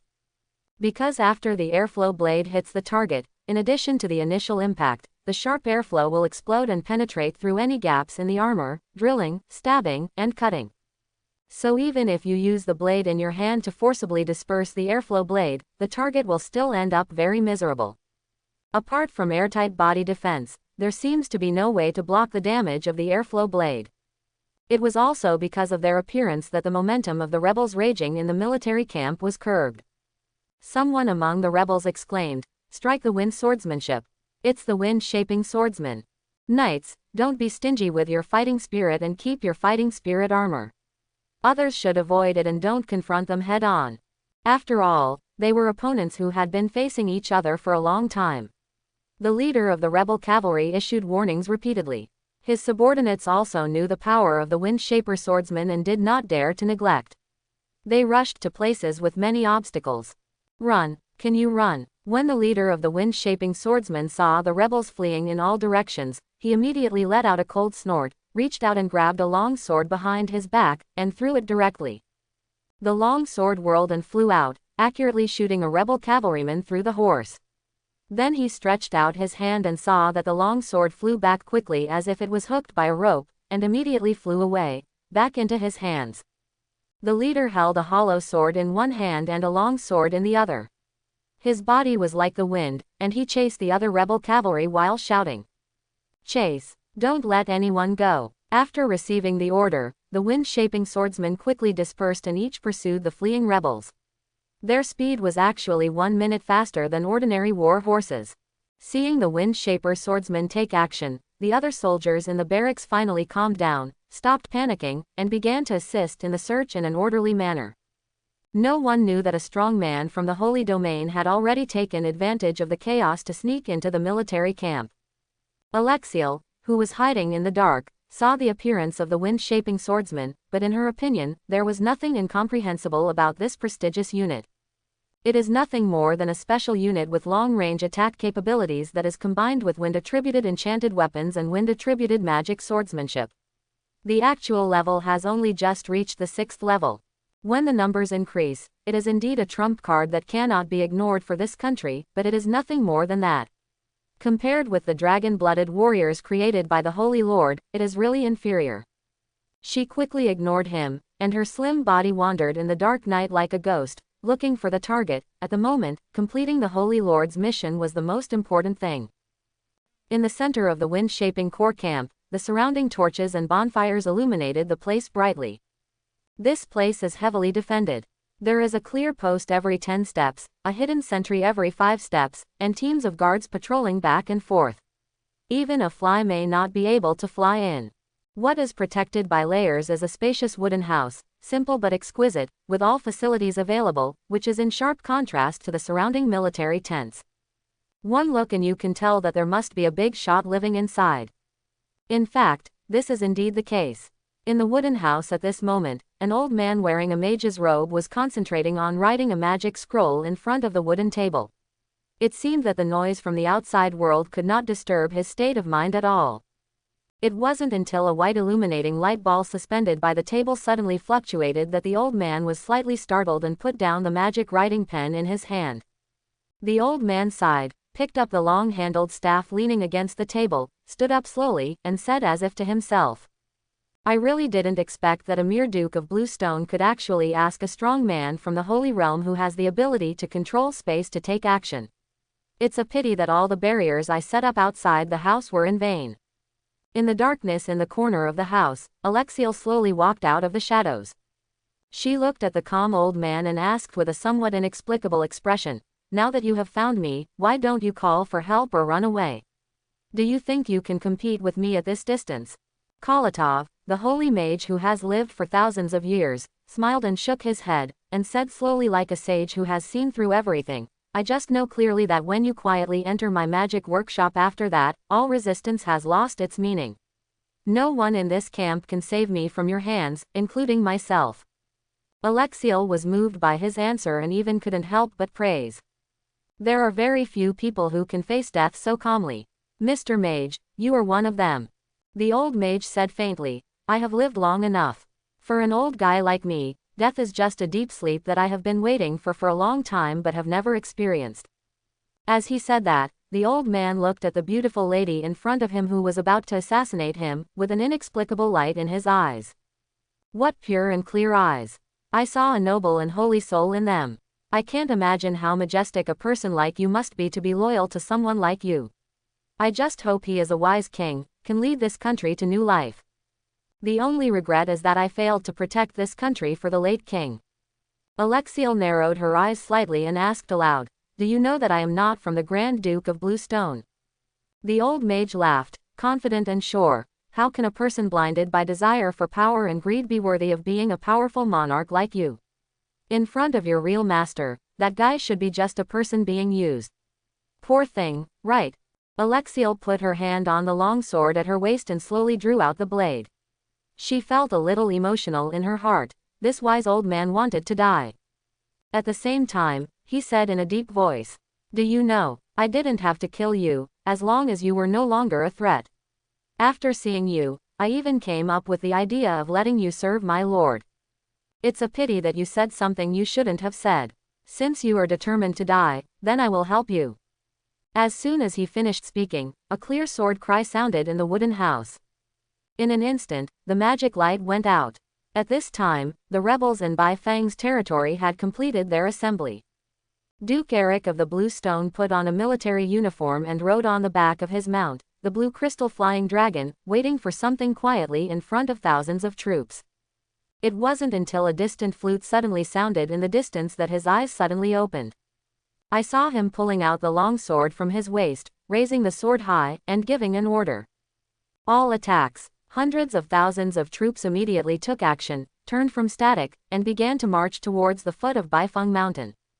Dragoons soar in the sky, cavalry gallop, legions march out, a vast and spectacular war scene, and these are carrying Eric's ambition to become king, taking him to the royal capital that he has always dreamed of.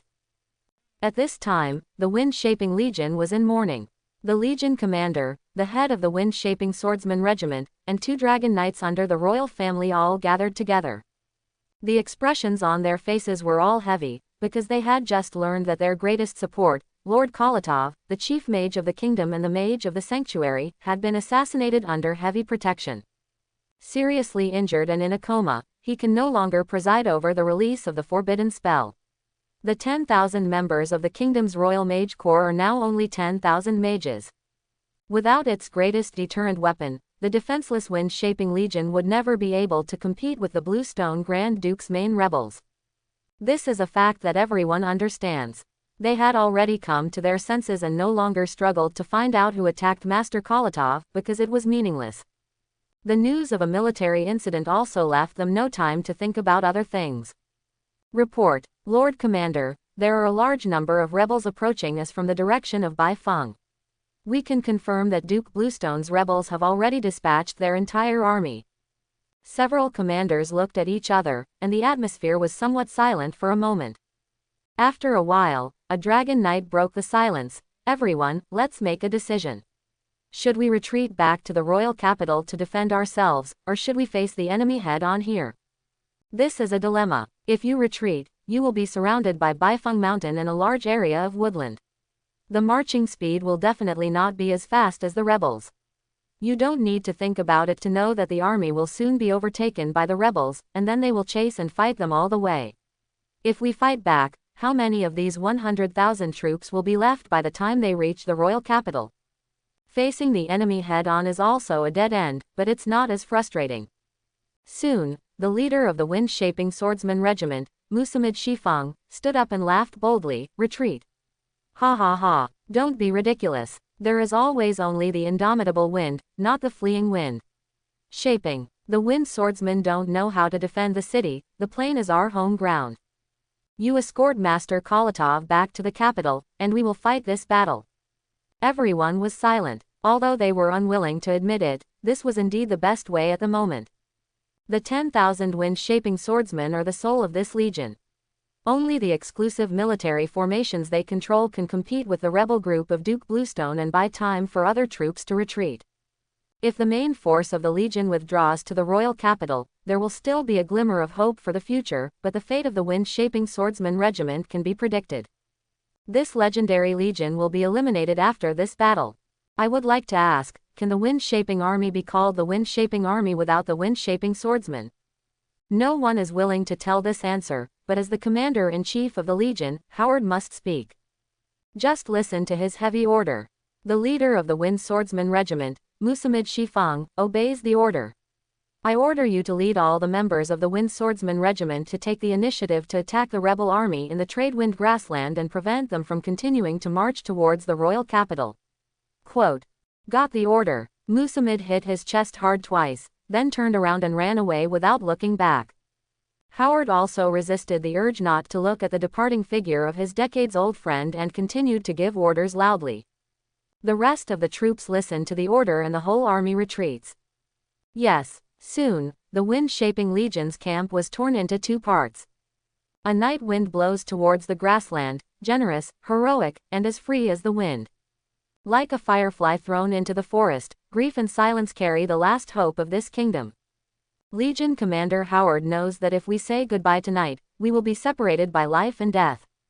But he also knows that no matter how much he is reluctant to give up, this is the fate of a soldier. 3 days later, a battle report was rushed to the royal capital and delivered to the elderly king in the Sapphire Palace. At the end of August 4999 in the 37th era of the Dawn calendar, 10,000 wind-shaping swordsmen from the wind-shaping legion blocked the Bluestone Duke's 500,000 rebels in the Tradewind grassland. The two sides fought fiercely for 2 days and 1 night. The wind-shaper swordsmen used their exclusive military formation, Feng Zilan, to kill 80,000 elite rebels. Later, they faced off against the Bluestone Archduke's mixed military formation, the Iron Forest Mountain Formation. In the end, the formation was defeated due to reasons such as the far inferior scale of the military formation and lack of physical strength. The leader of the swordsman regiment, Musamid Zaifeng, was killed on the spot. The remaining swordsmen were surrounded by the army, and eventually all of them died in battle. Because of the sacrifice of the wind-shaping swordsman corps, the remaining troops of the wind-shaping corps, a total of more than 80,000 soldiers, successfully crossed the Baifeng Mountains and will be withdrawn to the royal capital in the near future. It is expected that within 3 days, the Bluestone rebels will approach the city. After reading the battle report, the old king closed his eyes speechlessly. At the same time, Wu Wei's 200,000 troops also left the border area and rushed towards the royal capital. It was when Wu Wei entered the middle of the Cornflower Kingdom that he heard the rumors that the wind-shaping legion had been defeated and withdrawn to the royal capital. But this was what he expected. What really exceeded his expectations was that his plan to march into the royal capital was far from smooth as he imagined. Entering the hinterland of the kingdom from the southern border area to the capital of the kingdom, the distance is not short, but it is not too far. Several professional officers he had previously conquered estimated that at the current marching speed, the distance would be no more than 5 kilometers. He could arrive at the capital in a matter of days. But Wu Wei ignored an important factor. The aristocratic men in several cities along the way turned out to be obstacles in his way. He really didn't expect that Grand Duke Bluestone said he had bribed a large number of nobles from the mainland, but he didn't expect that he actually bought so many, and even the powerful nobles in several southern cities became his people. How unpopular is this king with his ministers? Here's what happened. When Wu Wei's army marched to the first city, the huge legion naturally attracted the vigilance of the garrison in the city. However, Wu Wei was not prepared to enter the city. After all, he now had many troops and sufficient food and grass, so there was no need to go to the city to rest. The two sides just passed each other in peace and harmony, and there was no conflict between the two sides. The key is that the garrison in the city did not dare. Wu Wei's 200,000 troops were frightened when they saw it. How could they dare to provoke them? The garrison in the city just saw the border army flag hanging in Wu Wei's army. While they were curious, they sent people to ask about Wu Wei's origins as a routine. Wu Wei's counter-rebellion army is a true force of justice and a heroic force. Naturally, the higher the profile, the better. Not to mention hiding it, he is still afraid that he will not create enough momentum. It would be great if someone asked me. So Wu Wei sent the number one loser, Charles, to brag about himself. As he was leaving, he specially gave the order to go down and let the 200,000 soldiers shout slogans in unison as they walked. Defend the country and drive away the beastmen. Return to the capital and put down the rebellion. Defend the country and drive away the beastmen. Return to the capital and put down the rebellion. Defend the country and drive away the beastmen. Return to the capital and put down the rebellion. The 200,000 troops shouted in unison. Their morale was as high as a rainbow, and their sound was so powerful that it shook the heavens. In short, this wave is full of momentum, enthusiasm and gimmicks. However, what Wu Wei did not expect was that the nobles in the city could not sit still after hearing the origin and whereabouts of this army. 200,000. Hasn't the southern border collapsed? Can we bring back such a large army? Orcs have grown up eating shit. I heard that the nobles on the southern border funded the troops, horses, and food. I knew that these barbarians were unreliable. We had already negotiated an agreement before, but now they suddenly turned against each other and acted like this. What should we do now? Inform Sir Eric quickly, he is the one who should be most anxious. Without Wu Wei's knowledge, his presence had quickly alerted the attention of the rebel high-ups. Grand Duke Bluestone, who was still leading the troops on the road in a hurry, was stunned when he got the news. How come 200,000 counter-rebellion troops suddenly appeared? Are there such talents in the border army? How long will it take for them to arrive at the royal capital? It will take 5 days at the earliest. Time is running out, they may become a variable. Let the nobles in the southern border of the kingdom quickly assemble an army to stop them. Even if they can't be eliminated, they have to be held back by me. When I take over the royal capital and the dust settles, this unknown army will naturally, the border corps cannot afford to make any trouble. Yes, I will contact you now. That's it. When Wu Wei arrived at the second city, he found that the way forward had been blocked by a coalition of nobles. A legion of 100,000 aristocratic private soldiers of varying quality relied on the walls of the nearby city to form a horn, directly blocking the only way to the royal capital. It still looks quite bluffing. I could only hear a strong man on the city wall shouting, "Stop the rebels on the border ahead. Otherwise we won't be polite." Wu Wei rode on the horse and turned around to ask Charles with a surprised look on his face, "What did they call us just now?" "Sir, if I heard correctly, they should be border rebels." Wu Wei already had some guesses in his mind, but he still asked Gruen to explain and declare his position. "Watch your words. We have retreated from the southern front, and now we are rushing to support the counter-rebellion army in the capital. Get out of the way quickly and don't hinder our march. If the fighter plane is delayed, you can't afford the consequences." Quote. However, the commanders on the city burst into laughter. "Retreat. How come we don't know that His Majesty the King has issued an order to withdraw troops across the border? Moreover, the southern front has long been defeated. Where did such a large army come from? I think you are just the rebels disguised as border troops must have an ulterior motive in going to the capital. No matter what you say today, don't even think about passing through here. Wu Wei couldn't help laughing. If you really want to say it, this guy is really right. Doesn't he just have ulterior motives? Just when Wu Wei was about to stop negotiating and solve the problem directly and violently, the scouts at the rear suddenly came with bad news. From the city they just passed, a coalition army of tens of thousands also appeared and chased them. Only then did Wu Wei understand everything. I really underestimate you, Grand Duke Bluestone. You still have a lot of skills. But you just want to stop me with this group of rotten fish and shrimps. There must be a limit when you look down on people. The whole army obeys the order. Within 2 hours, we must defeat the checkpoints ahead and kill them. Although these aristocratic coalition forces looked quite capable, they used all their strength to fight the so-called lion against the rabbit, so Wu Wei was not prepared to hold back. After giving the order, the army set off and attacked under the rain of arrows from the opposing army. Ruin led the dragon-blooded warriors to bear the brunt of the attack, followed closely by the Knight Corps composed of knights and light cavalry, launching an indomitable charge against the enemy's checkpoints. Ordinary bows and arrows pose no threat to them, and the heavy ballistas on the city wall are too bulky and not many in number, so they can almost be ignored. Nothing can stop them. The Swordsman Legion composed of the Long Night Guards also launched an attack without hesitation. Wearing cold iron armor and superb swordsmanship, they were also not afraid of the attack of arrows. The incoming arrows were either directly blocked, or caused a string of sparks on the armor, that's all. When they rushed to the front of the formation in the shocked eyes of the noble coalition, the killing began. With just one face-to-face encounter, the coalition's camp was almost about to collapse. 8th level warrior. How is that possible? Why do they have so many 7th level knights? There is a legendary strong man. We can't stop him, so run.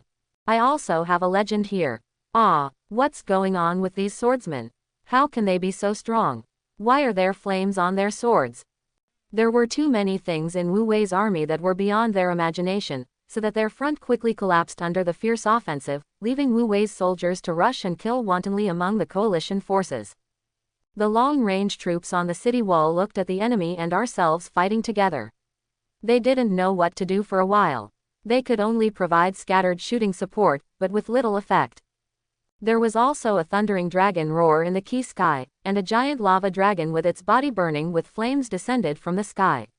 It just passed over the city wall at low altitude and ignited groups of archers and the ballistas fixed on the city head. In the blink of an eye, the city wall was turned into a sea of flames. The long-range troops on the enemy's city wall were directly suppressed by Wu Wei's Yanye Dragon Knights, so it was Wu Wei's turn to show off his long-range troops. Under the protection of the phalanx of spearmen and sword and shield men, the long-range attack group composed of 50,000 archers and 3,000 mages slowly approached to a sufficient distance, including the city walls and enemy checkpoints within the range. Inside. The next moment, the enemy received a double blow of arrow rain and explosive fireballs. The already chaotic archers on the city wall were so beaten that they didn't dare to stand up. They could only desperately endure the flaming dragon knights above their heads passing back and forth over and over again, spreading their deadly flaming dragon breath. The allied soldiers who were being chased and beaten were subjected to the roar of arrows and magic fireballs. They completely lost the idea of resisting and ran around. Less than an hour after the war started, the general trend was already determined.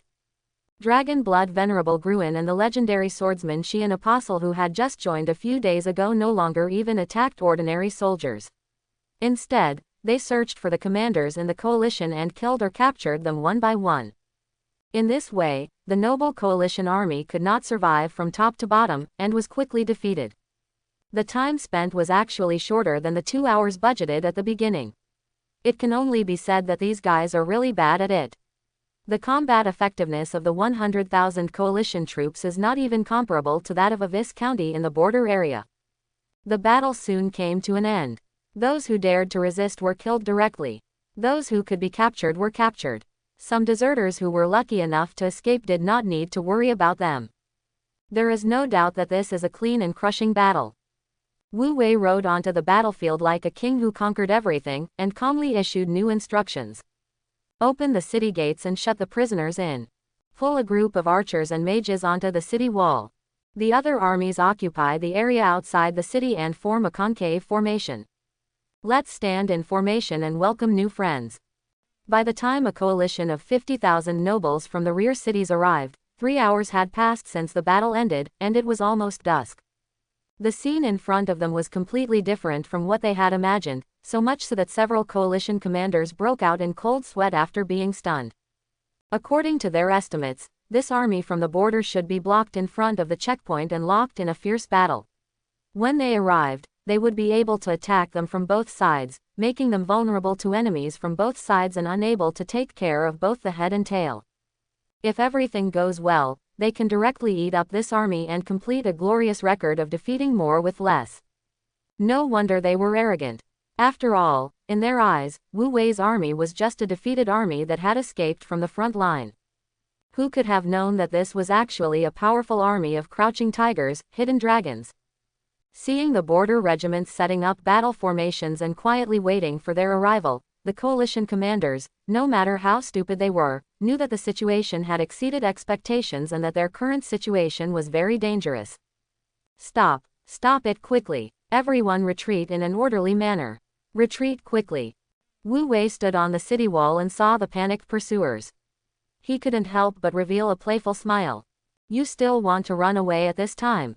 Ask my soldiers if they agree. Go. No one can let go.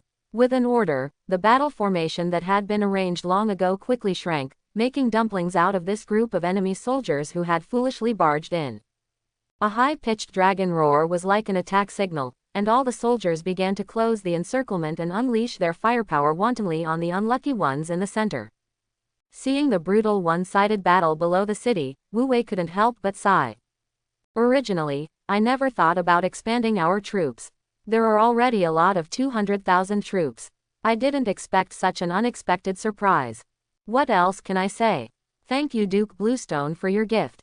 Wu Wei gained a lot by eating a wave of obstacles and a wave of benefits that came after him. Spiritual crystals and dual experience points are secondary. The key is that the captured coalition forces can expand their strength again. Wu Wei, who was unwilling to surrender, was not polite and killed them all, and also received a batch of killing experience and spiritual crystals. Others who are willing to surrender also depend on Wu Wei. There are enough low-level troops in the counterinsurgency army, and it is the mid to high-level troops that can really determine the direction of the battle. Therefore, Wu Wei only needs God-given troops of level 3 and above. And all commanders don't want it. These heroic commanders were all descendants of the nobles in the city. They were not very powerful and had quite bad tempers. Wu Wei didn't like them at all, so after getting the God-given troops in their hands, Wu Wei directly dealt with them all. After some integration, the first and second level troops in the counterinsurgency army have not changed, but the number of third level and above soldiers has increased significantly.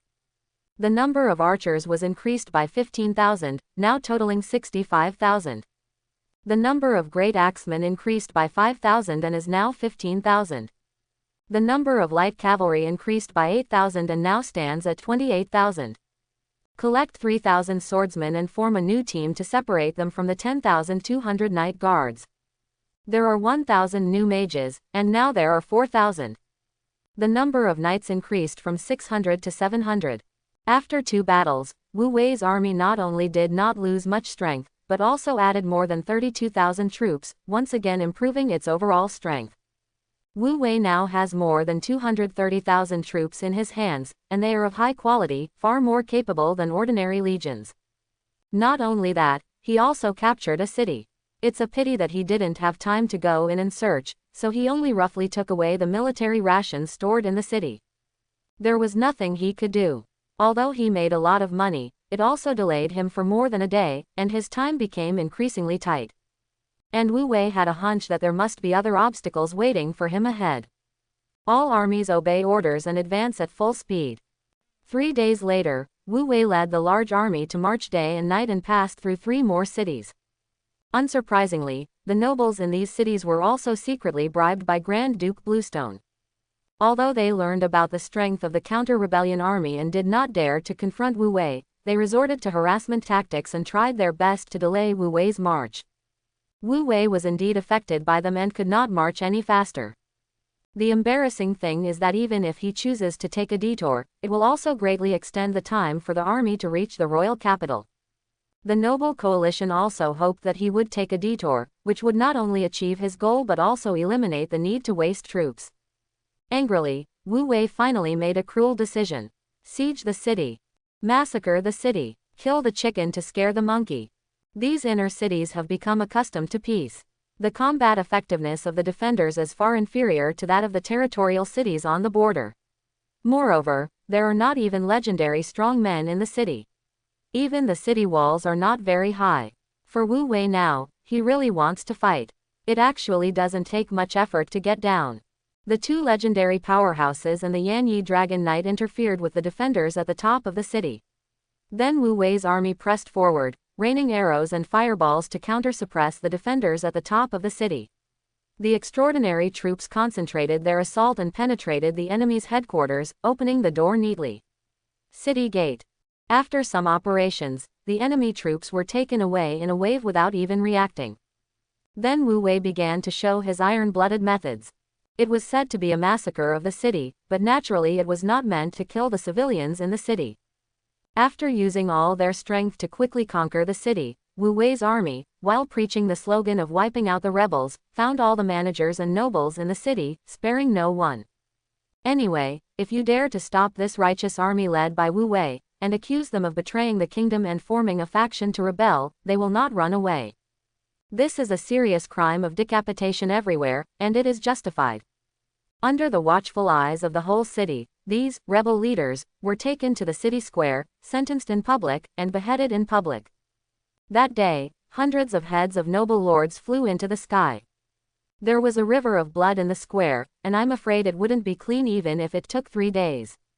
Early the next morning, Wu Wei collected the mid to high-level God-given troops among the prisoners and continued to lead his troops forward.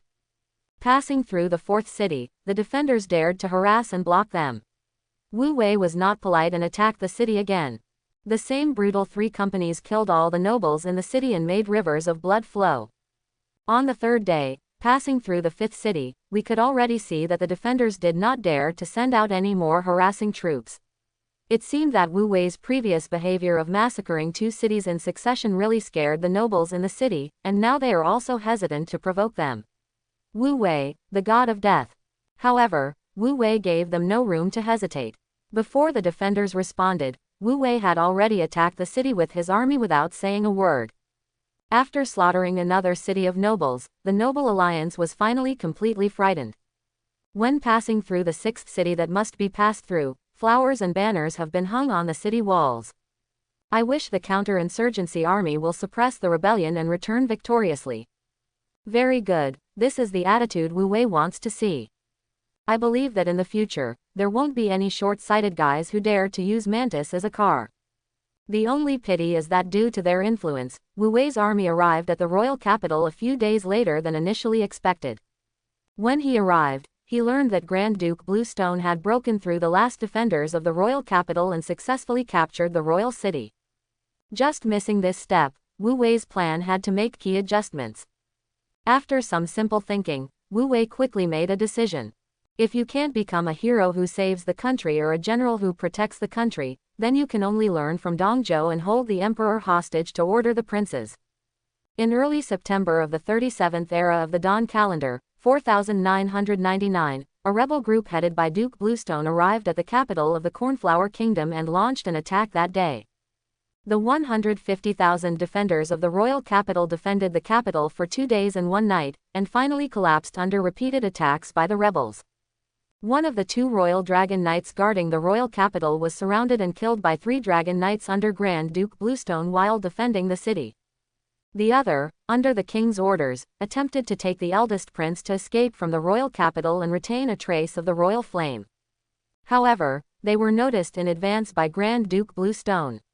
3 dragon knights led a small team of sky knights to intercept the royal dragon knights in the air, causing the prince to be unfortunately killed in the air battle. On the day the city was broken, the rebels entered the royal capital.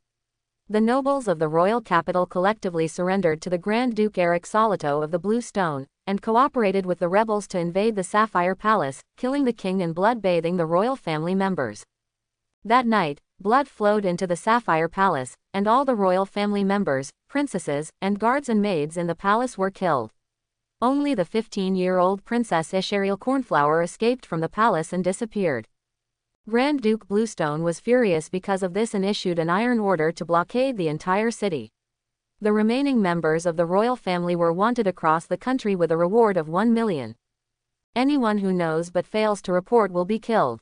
Anyone who shields himself without authorization will be killed. Kill those who help him escape. There is a tendency to search the whole country to find the princess who has subjugated the country and put an end to the scourge forever. However, what Grand Duke Bluestone didn't know was that the real reason why this weak and ignorant princess could escape the pursuit of the rebels in the city was actually by his side. Just as the Duke of Sapphire rushed into the Sapphire Palace with his army and the nobles of the royal capital, Alexiel also sneaked into the palace. Before that, she had already learned the details of several Orthodox heirs of the Cornflower Kingdom. The old king has a total of 4 children. As the first heir, the eldest prince is the focus of the royal family's training.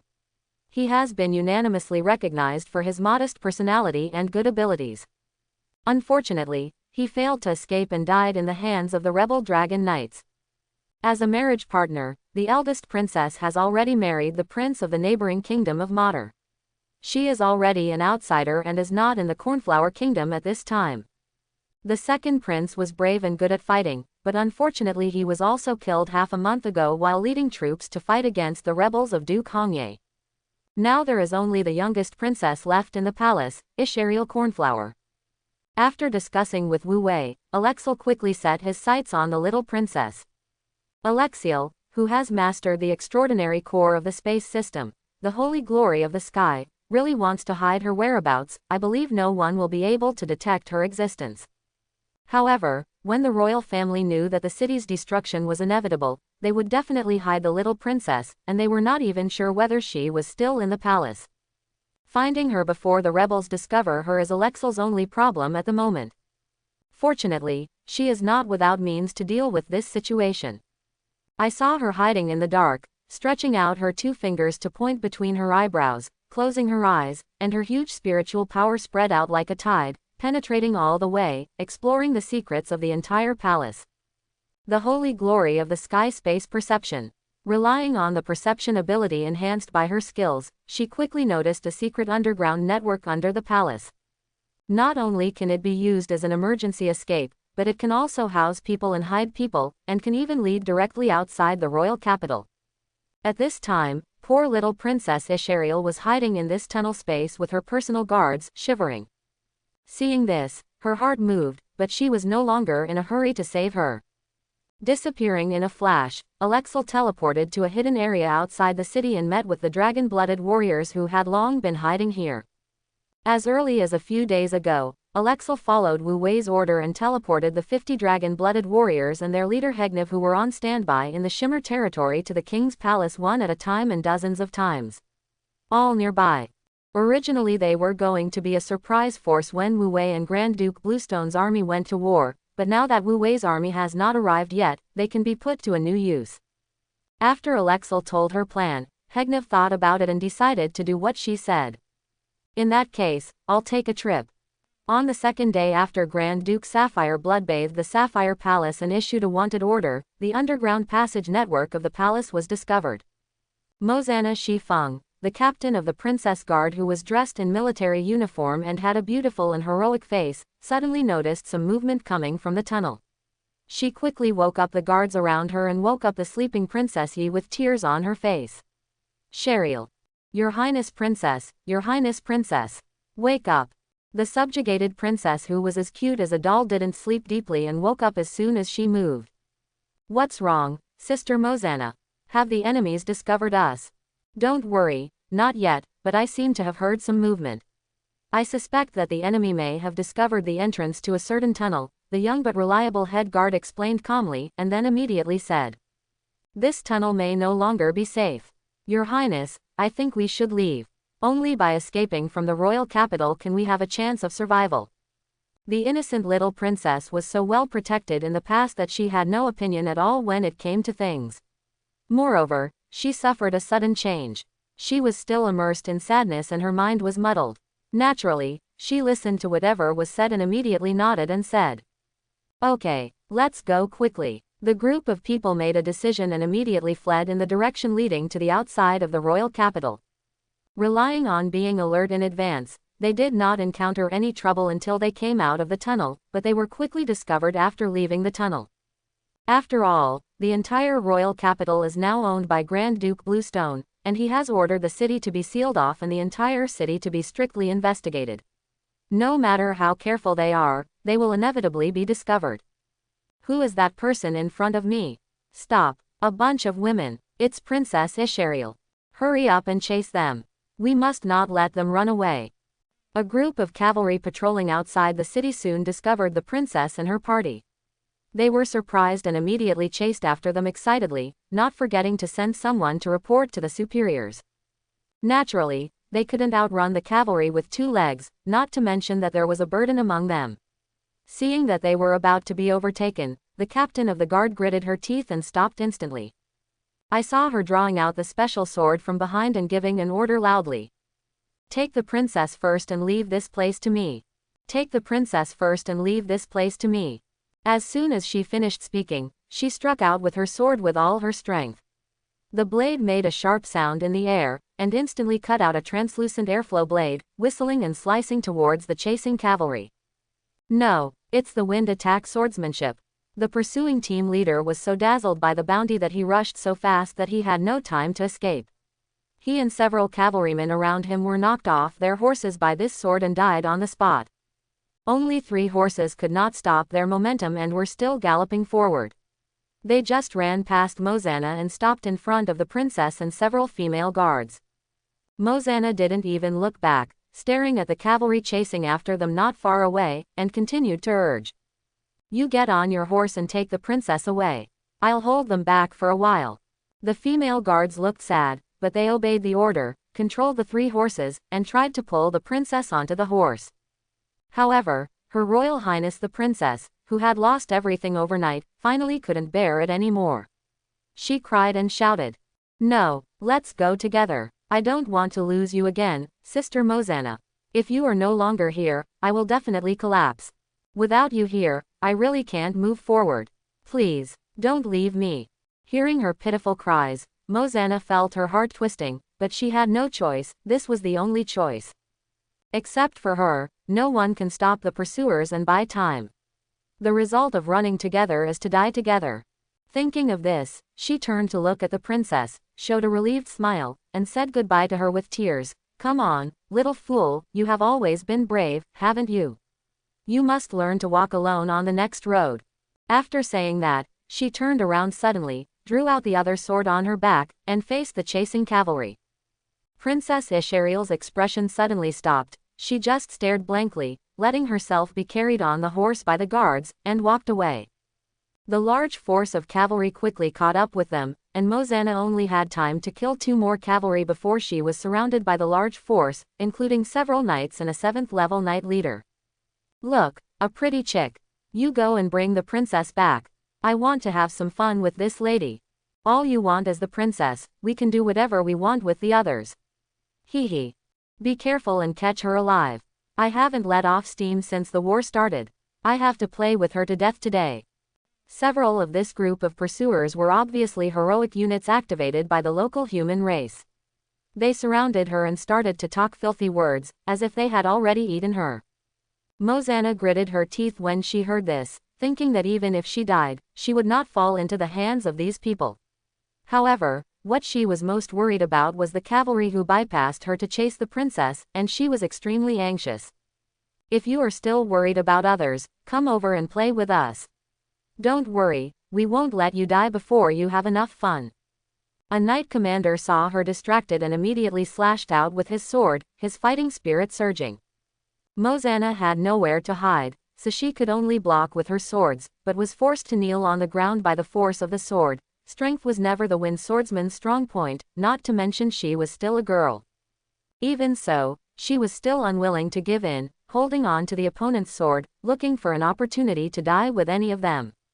Haha, it's quite stubborn, but I like it. It's more fun to play this way. I can't wait any longer. The enemies around her became more and more arrogant, with ugly and distorted faces. Normal women would have collapsed under such pressure, but this could not defeat Mozanna. Just when the others couldn't wait to help capture her, a calm voice suddenly sounded in their ears. What are you talking about to a respectable warrior lady? Residues. Everyone was startled, and they dared to raise their heads to be alert, but they saw the most shocking and final scene in their lives. A blood-colored dragon shadow hundreds of meters long snaked from the front, bypassed the princess and several others, and knocked all the pursuers into the sky. Then in the blink of an eye, it rushed in front of them with a soul-shaking power. No time to react. Impossible to stop. This was the only thought that flashed through everyone's mind, and then they were smashed to pieces by the bloody dragon's head in a roar mixed with dragon roars. Dragon-slaying tactics. Conquest of dragons in the wilderness.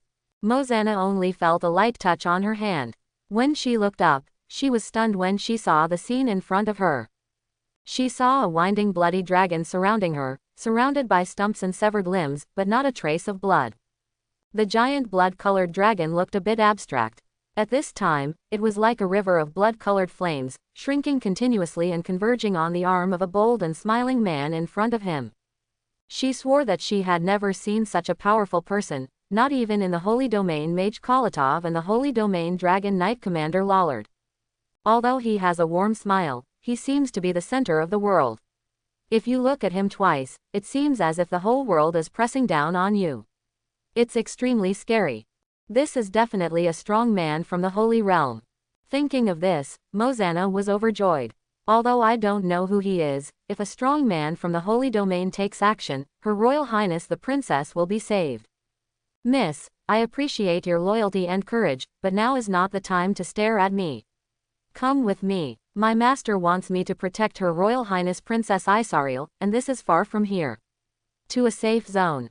Hegnev, who had been waiting for a long time, was very satisfied with the timing of his attack, but the troops coming from the capital reminded him that it was time to leave.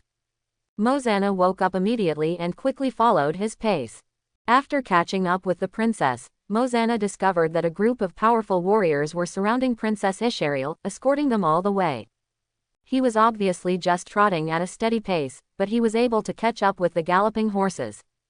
As an outstanding female wind-shaping swordsman, Mozanna still had good vision. She immediately understood that these were a group of extremely high-level warriors. Poor Princess Isariel was still worried about the safety of her elder sister. When she saw Mozanna finally catching up and returning to her side, she burst into tears of joy. Sister Mozanna, great, you're okay, Your Highness Princess, now is not the time to relax.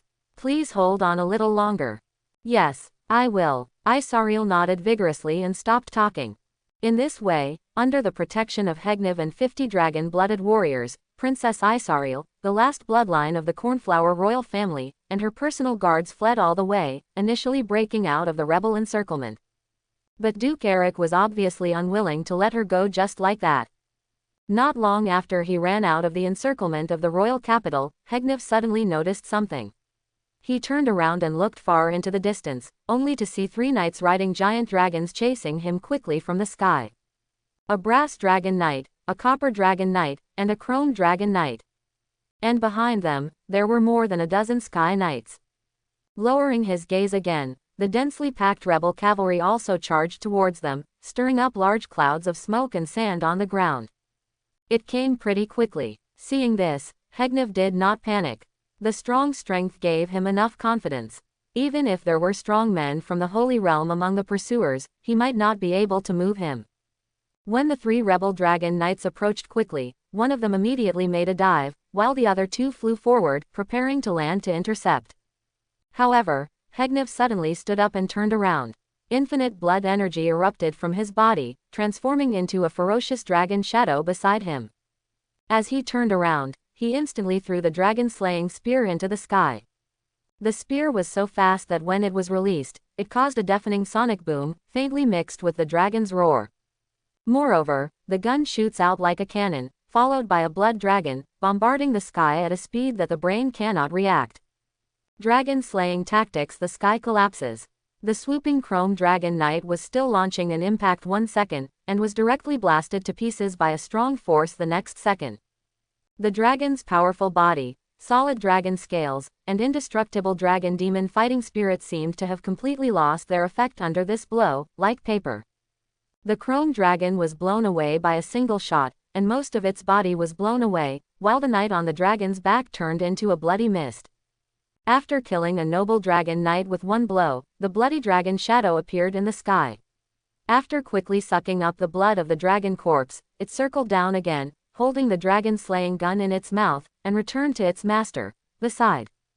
Hegnev casually took the spear from the dragon's mouth and looked back proudly at the 2 bronze dragon knights landing in front of him. No, it's a strong man from the holy domain. Killed a dragon knight with 1 strike. Is this an ordinary sanctuary? This blow obviously frightened the 2 dragon knights. They quickly changed their descent to take off again, and even rose to a higher sky than when they came, just to be farther away from the killing god on the ground. There is a reason why they are cowardly. Although the ordinary melee-type Saint Domain experts can still defeat the Dragon Knight in a duel, they can never kill a Dragon Knight in 1 volley. There are 10 minor realms in the Holy Realm. This guy might be an upper-level Holy Realm above the 7th level. They were obviously right to be cautious, in fact they were half right. Hegnev is not a high-level Holy Realm, but the pinnacle of the 10th level of the Holy Realm, and it has the characteristics of a special attack on dragons. With this combination, even when facing a demigod-level dragon, it is enough to evenly match it. If they didn't run away, they would also end up being shot to pieces. The princess and her party were also shocked by Hegnev's power, and their hope was rekindled in their hearts. The hope of escape, the hope of revenge, and even the hope of reversing the kingdom's predicament. The pursuing rebels were also frightened by Hegnev's posture, and the soldiers were all very worried. There were only 3 dragon knights under Grand Duke Bluestone, and one of them was killed in this blow. If these people were hit by 1 blow, wouldn't there be no scum left? But at this moment, a loud shout rang out from the pursuers. Formulate the army. Upon hearing the order, the generals and soldiers reacted immediately and quickly adjusted their formation. The cavalry slowed down and returned to the rear with the infantry. A magical power began to spread on the battlefield, uniting the chi of every soldier. In the blink of an eye, this force expanded hundreds of times, becoming as thick as a steel mountain, causing the sky to change color, becoming dark, solemn, and chilling. In the perception of outsiders, the auras of tens of thousands of pursuing soldiers have merged together at this moment, and one is prosperous and the other is devastated. War spell. Mixed military formation. Steel forest formation. Hegnev's eyes lit up when he saw it, and he exclaimed, "Is this a miraculous power that transcends the ordinary world, the military formation?" In his perception, this surging power has surpassed his own in terms of quantity, and ordinary strong men in the Holy Realm really dare not face its edge. Even he cannot underestimate this power. This is just a military formation composed of tens of thousands of people. It is so powerful. If hundreds of thousands or hundreds of thousands of legions use the military formation, then even he will not dare to compete head-on. As the military formation formed, the heroic commander at the front suddenly raised his sword high, mobilizing the huge energy that gathered the strength of tens of thousands of soldiers, forming a shadow of a giant sword that reached the sky, and slashed it down like the beginning of the world. It seems that they are not planning to capture the princess alive. Killing her on the spot would have the same result. This is incredible. Hegnev shook his head, and rose into the air. The blood flames erupted from his body in the air, transforming into the shadow of a giant dragon that was no smaller than a giant sword. Amidst the thunderous roar of the dragon, he collided head-on. Dragon slaying tactics. All blue dragons are defeated. At this moment, one person faces thousands of armies. I hope everyone will support it and subscribe more.